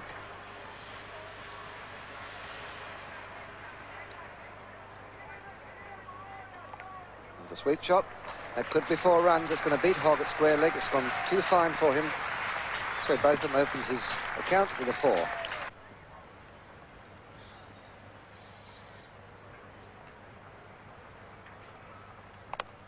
It's a beautiful off drive. I think that's 4 runs. Nobody's moving. No doubt about that. We've talked about this slow outfield, but that ball was really hit out the meat of the bat.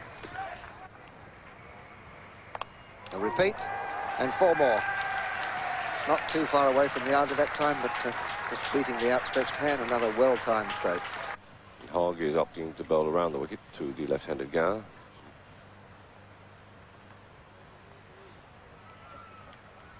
And appeal for caught behind. He's out.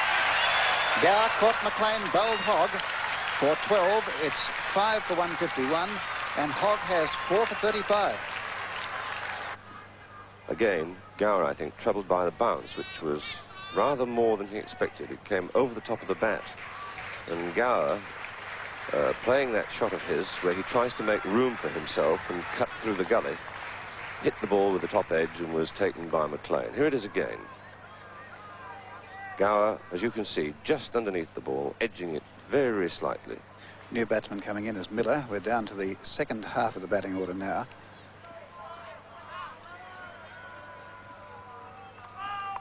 No ball, but I think he played that shot before he heard the call, and it's a very good shot indeed.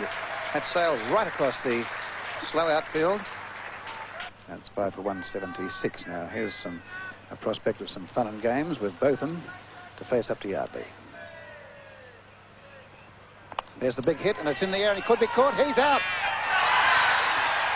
Caught by Wood.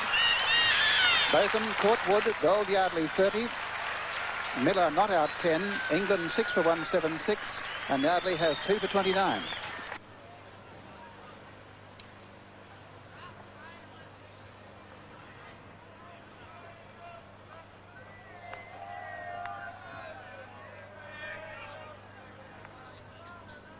And that's the outside edge, and Lever's gone. So useful innings from Lever there, ending with his score just on double figures. He goes out for 10. And England are 7 for 201. Yardley to Miller. Up in the air, and he's gone. So Miller is out for 25, and England are now 8 for 201. Small figure of Bob Taylor, the wicketkeeper, who's turned himself into a fairly useful batsman.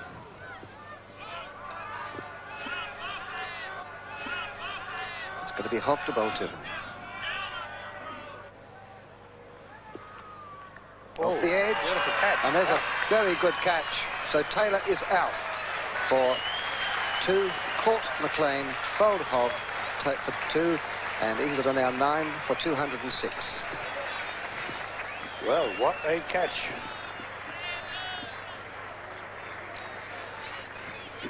There you see it. Dimmock to Hendrick.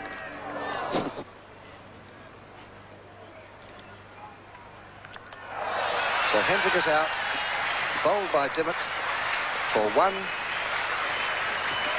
and England all out for 208.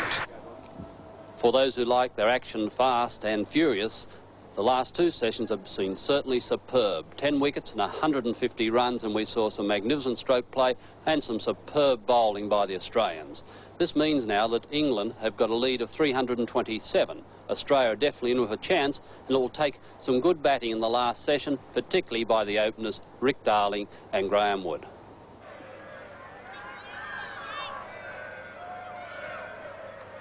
And Snick, and he's dropped. I don't think it carried. We may have just got there almost at Brealey's feet. Let's have a look. Let's see if it carried. Definite edge. There goes the edge. Now, does it carry to Brealey? That's the thing. And his hands down there. Let's watch the ball bounce. He took the ball cleanly, and seems to suggest to me that the ball didn't carry. Well, that time he pulled away.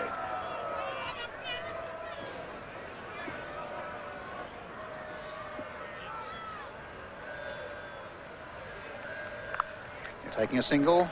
Lever coming in fast, but they're 3 for 1, and that's 1 to each batsman. Australia none for 2.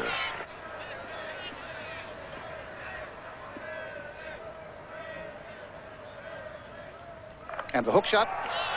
And Boycott's running round. He will not get to it. 4 runs. The batsmen are still running under the misapprehension that the ball didn't go over the line. They just about run 4. Well, I must say that was a good shot, but I'm not too keen on seeing a batsman play the hook shot so early in his innings. You really have to get your eye in and gauge the pace of the wicket before you start playing shots like that. Darling, of course, loves to hook.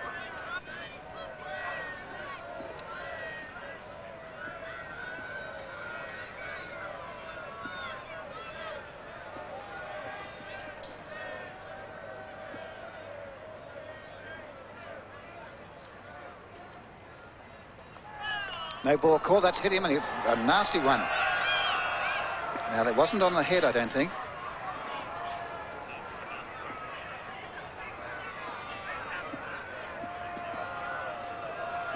Well, where's that struck him? He's certainly in a great deal of agony. There's that ball again. Let's see where it strikes Darling. I think it hit him more or less in the stomach. He's down. And he really is in pain.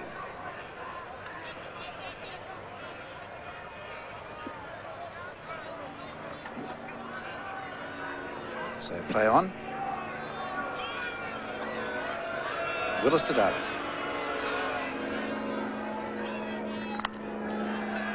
And just look at him. He covered that all right. That's the end of the over.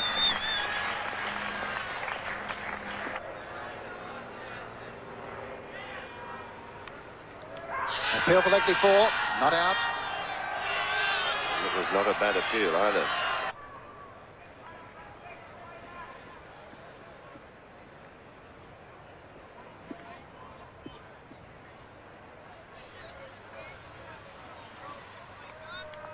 And that's in the air, and it's going out to Boycott, and is he out? I would say he is out. Yes, Darling caught Boycott. Bowled Lever for 5, an unusual dismissal. Australia 1 for 8. There's the ball from Lever, short, and it just got up so suddenly. As you can see, it takes him completely by surprise. It's the top of the bat handle. The top of the bat handle and flies out up to mid-on. A tremendous way for a ball such as that to travel. Well, there's the situation of the game. So it's a good brisk start to date by Australia. They've added 7 already.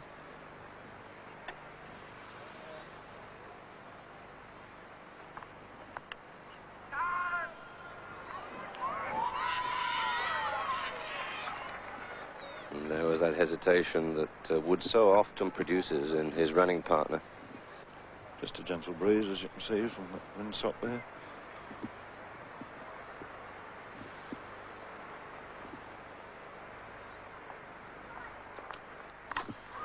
Oh, that's a lovely shot. Dropped short by Willis and fairly hammered away by Kim Hughes. Glorious shot.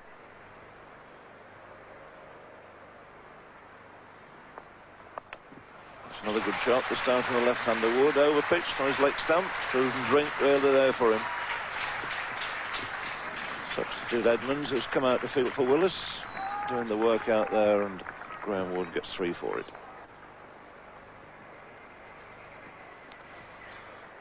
Let's leave a 1 for 9 now from this pavilion end. Try his luck again against Hughes.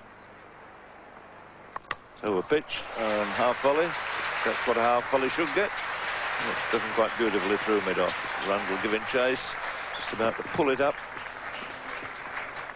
And it's a shot that was worth 4 runs of anybody's money. But the slow outfield doing its work here means that Wood only got 3 for it. Now we see what Mike Brearley meant when he said during the rest day that plenty of shots that were worth 4 haven't been gaining 4 runs. The outfield is very lush. It was a very good and apt remark, that, Frank. Not only has it slowed the down, but it's helped to keep the shine on the ball for the quicker bowlers. Well, certainly Hughes hit that with everything he got, and it still didn't reach the boundary. So Hughes on 11 now.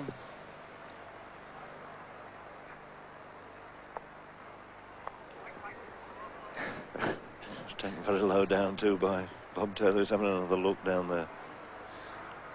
Yes, but again the ball moved off the wicket, as it has done so often with the bowler coming from this end. You can see probably moved about 6 to 9 inches. But even if Wood had edged that, there'd have been a doubt as to whether the ball would have carried.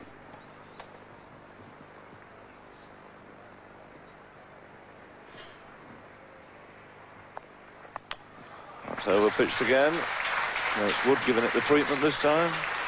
Through mid wicket. Once again it won't go through to the boundary as well as fields.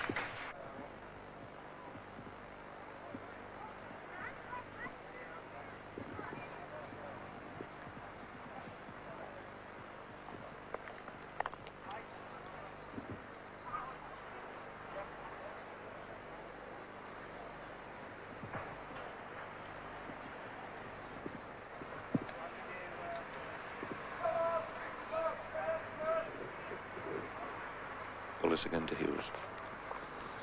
And he's beautifully caught. Tremendous catch. Willis has struck. Great catch again in the gully, this time by Gooch. Australia 2 for 36 and Kim Hughes has gone. And Hughes out for 12. And I think possibly a little bit unlucky because he fairly middled that. It was a glorious catch. He was unlucky in one respect. He hit it straight to the fieldsman. A short ball. A legitimate shot which he failed to get on top of because the bounce was just a little bit more than he expected, and he hit it straight to Gooch. And Willis to Yallop. And it very nearly paid off. Didn't pitch too far in front of Boycott. Both of them to Wood. There's a good hook shot there. Looks like 4 runs if Boycott giving chase, but he won't catch that. So Wood goes on to 19 and it's 2 for 40.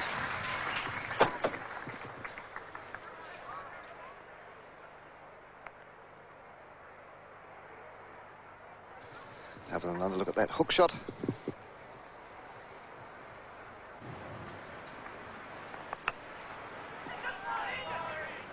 So at the bowler's end, and he's hit the stumps, but Wood safely home. They're looking for another run, which they could have had, but not taking it. And there's Jeff Boycott, the man who threw that. Fine piece of fielding, but they've got the single. Willis to Wood.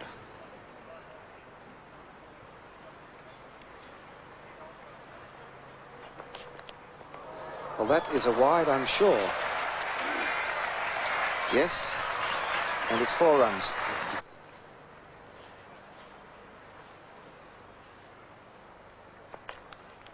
Oh, there's a nasty one. Now that cut back the other way, and it's hit Yallop just above the pad on his left leg, and that hurt. Yes, there's no padding there, just above the pad. They always seem to get. Once you hear, see, Graham's gone back to this straight away, and that ball's quite well up. It's given it plenty of time to cut, and that's what creates the problem. If he'd been forward there, he probably would have covered it all right. Both of them now round the wicket to Wood.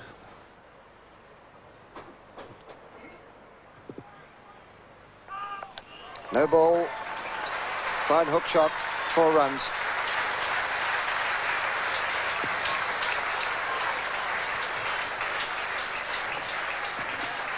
Wood goes on to 26. It's 2 for 50. Wood very quickly on anything short. In good position here, getting inside the ball and helping it on the way. So it's Graham Yallop, the Australian captain, still struggling to get off the mark. There's Willis to bowl to.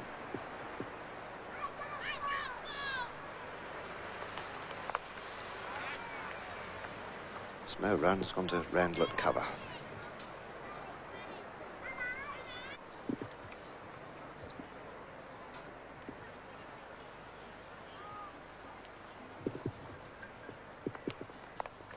Off the edge, and he's off the mark. A very unhappy Bob Willis there, showing his disappointment. Yes, I think that was another catch. May well have carried. Have a look at this now. Graham once again pushing down the onside. And I'm sure it was a catch there. Botham to Wood.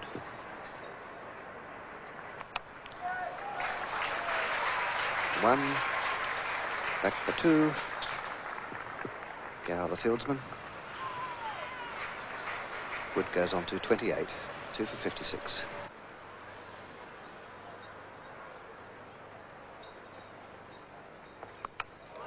So hook, and it's up in the air. Boycott's underneath it, and I think he'll be out. He's dropped it. So Wood's a lucky escape there. He got 1 run for it. He goes to 29. But a nasty swirling catch. They're not easy, those, and Jeff Boycott not judging it. Boycott always looked in trouble on that one. He was kept backing back instead of turning round, running, and then having a look. The hook, you'll see Boycott here. Backing back all the time. Always in trouble. And finally, well away from the ball. It could have well been swirling up there, moving around. That's excellent camera shot too. Those comments from Bob Simpson, and now with about 40 minutes to go to lunch, it's Hendrick to bowl to Yallop. A little bit uppish that one off the bat, but falling well short of Randall. This morning then, 47 runs have been scored in just over 80 minutes. And here's the replay of that. Now, watch it go up, but it falls well short of the cover fieldsman.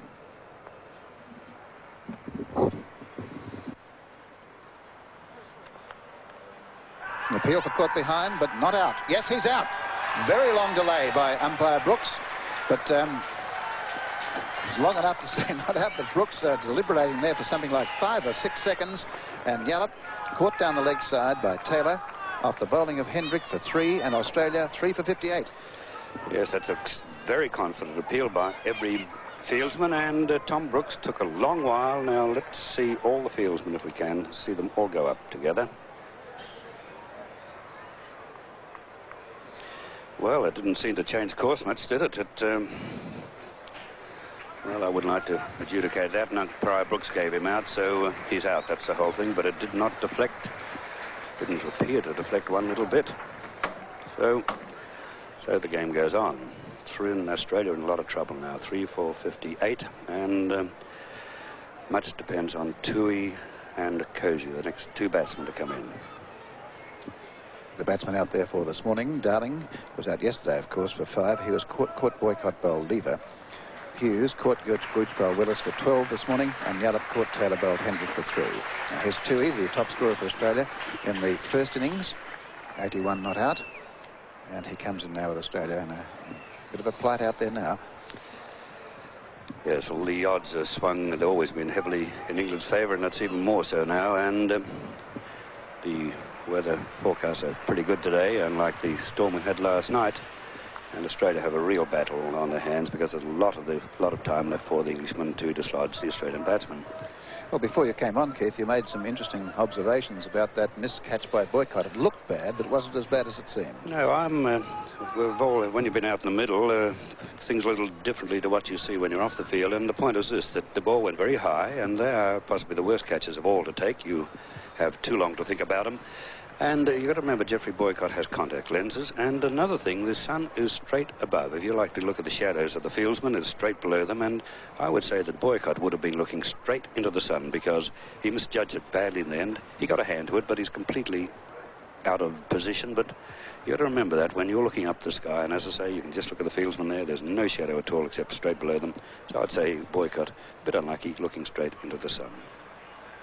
Now Hendrick to Toohey. And Pelfer caught behind, and he's out. Hendrick's on a hat-trick. Well, that's sensation. 2 wickets in 2 balls.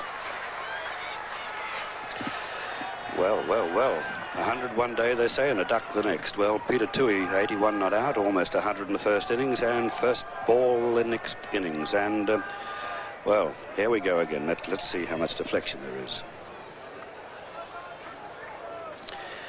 Well, that seemed to come straight through, and of course you watch the fieldsman and the bowler, they all went up. They had no qualms about that being touched, and Tom Brooks, 2 decisions in a row, and they were very tough decisions.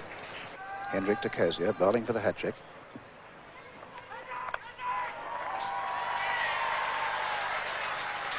He got that right in the middle. Played like a man in form, wasn't it? Played like a man in real top form. And runs here. There's nobody there. Of course, a long chase for Randall. Randall flying from the far side of the field, and they'll take 2. Randall fielding that ball from cover point. He must have run him 100 metres to get there. In 9.2 seconds, Norman May.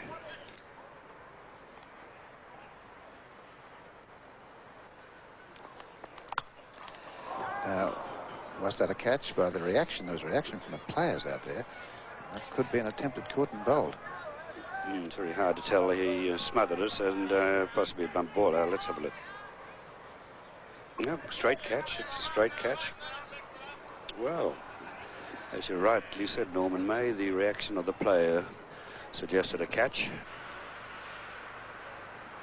Botham from this end. He'll bowl to Wood. Well, there's that gone. It's up in the air, and Boycott is underneath it this time, and he has dropped it again. They'll take 2 runs. That was a hard one there. Yeah, that was a hard catch, and no, don't blame Jeff Boycott for that. That was a most difficult catch, and frankly, I reckon he did well to even get a hand to it. No, Geoffrey Boycott, that's a great effort, I'm not kidding. Up it goes. Look at Wood, you can see him looking up, but you watch Boycott, he got a long run, and he's looking into that sun. I reckon he's done a great job, really. Well, you made the point before about his shadow. Look where his shadow is, yeah, right underneath him. Yes, and he'd be looking straight in the sun, which a lot of people don't realise.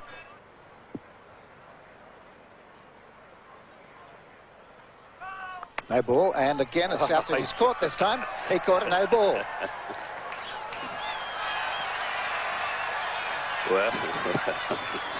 Well caught, Geoffrey, but of course he didn't have to look in the sun for that one, so there's nothing wrong with Geoffrey Boycott's eyesight. Cozier facing Hendrick. Appeal for leg before. Not out. Well, Tom Brooks will give you some heart attacks. You don't know how long he's going to take, and he's right in front. Tom's in good position here.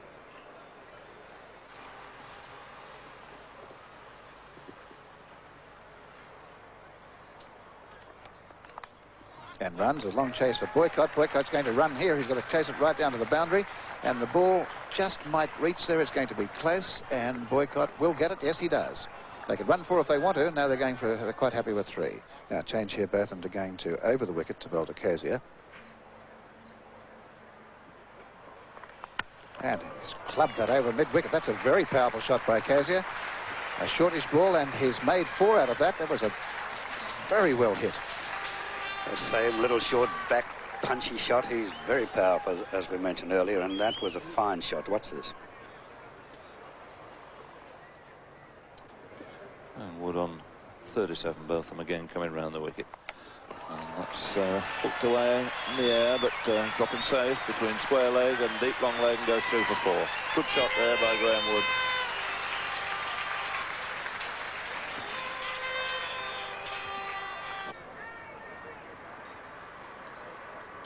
Botham again.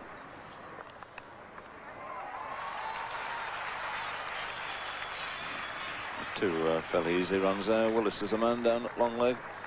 I think it's fair to say that both of them will be trying him with 1 or 2 more short pitch deliveries such as that. With so many runs to spare, it's a gamble well worth taking.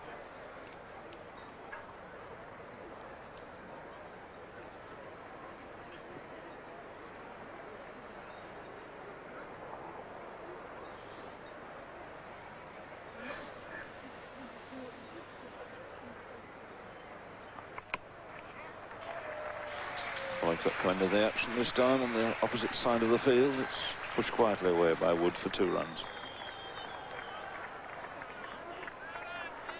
Wood on 49, a new over from Hendrick. And hurrying quickly through.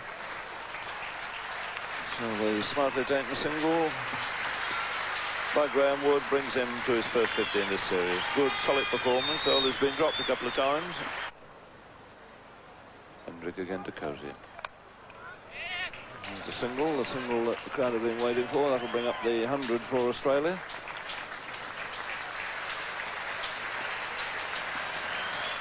So 4 out for 100.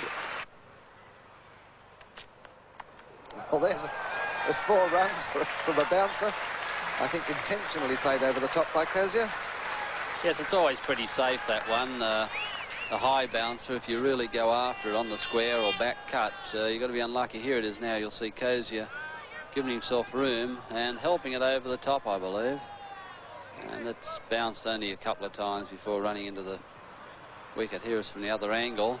Here is laying back. Bang. Away over the top. 40 love.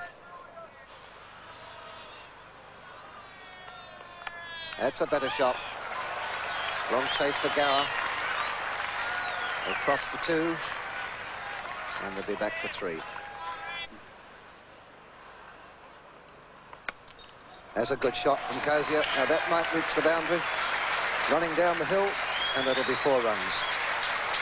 Kosier goes to 45. 4 for 139.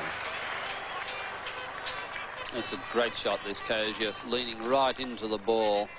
Beautiful transference of weight. And he's hit that one in the middle. And yet, that just got to the boundary. Yet he's hit it at 1,000,000 miles an hour.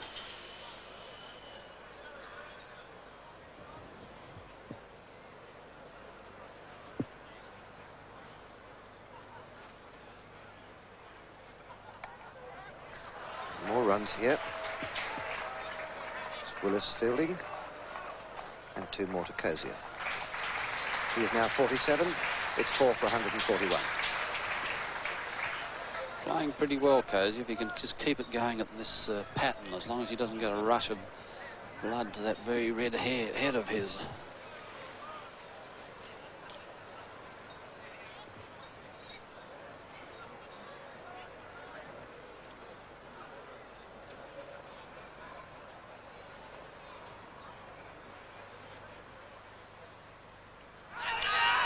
That's out. Kosier's out. LBW to the bowling of Miller for 47. And Australia now 5 for 141. Yes, just what we're talking about then. That ball then was drifted. Kosier went for the big sweep. And the only doubt I might have had was the height, but certainly he was in front of the wicket. Have a look now. It's drifted a little bit, as you can see in the air. Certainly it was in line.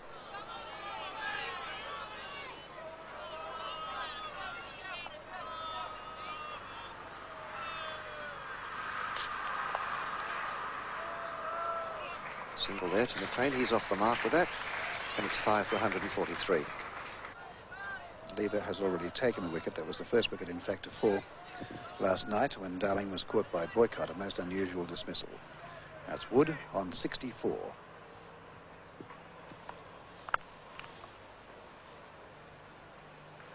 And I suppose if Australia can save this game, Wood would just about have to bat right through.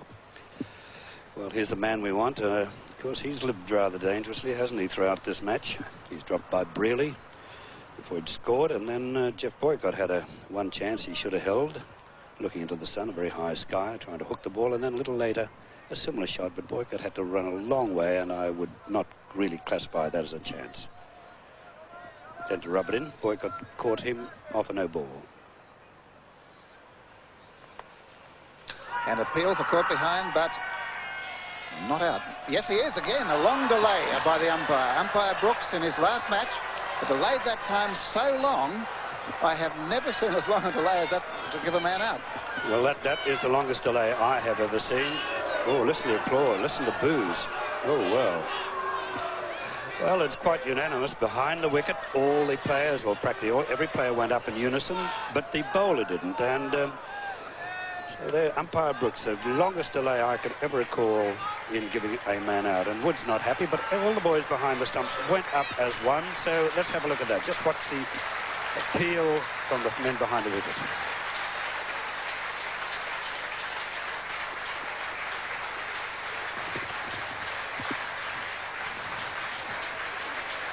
Well, you saw it all, and looks as though the wicketkeeper wasn't too happy. He didn't appeal, that's for sure. He took it rather nonchalantly.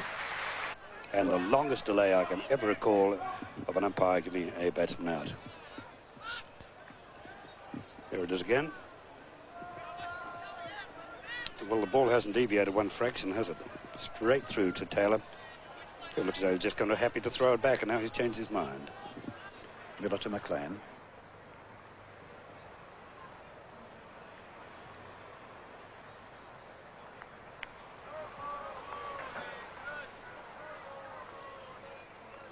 An appeal for leg before, and caught and slipped. Oh, he's caught by the slip fieldsman there. Much faster delivery, and it's one that goes straight through, and for a second it looked as though it hit the pad, but you can see it hit the outside of the bat here. Good delivery, and much quicker one, and well caught. And the field in place now for the off-spinner Miller, and Hogg to take strike. Oh, and didn't that curl and didn't it spin? Well, I suppose it's about time for the little quick low one. Bowled in, clean bowled in. The exact ball that was nominated by Keith Miller. Well, you can pick them at times, can't you? I said about time, that low, fast one, and it got through. Hogg's right through and knocked him over. And Lever will bowl to Yardley.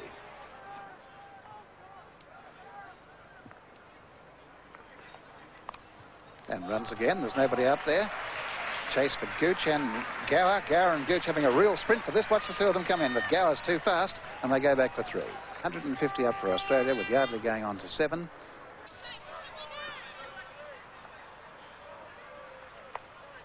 And caught brilliantly. What a magnificent catch. Oh. Hendrick. I don't believe it. I don't believe it. A left-handed catch. That's as good a slip catch as you could see. That's as good a catch I've ever seen. That wasn't even a catch. It's incredible reflex action. Oh, no, I don't believe it. I don't believe it. What's this? Whoosh.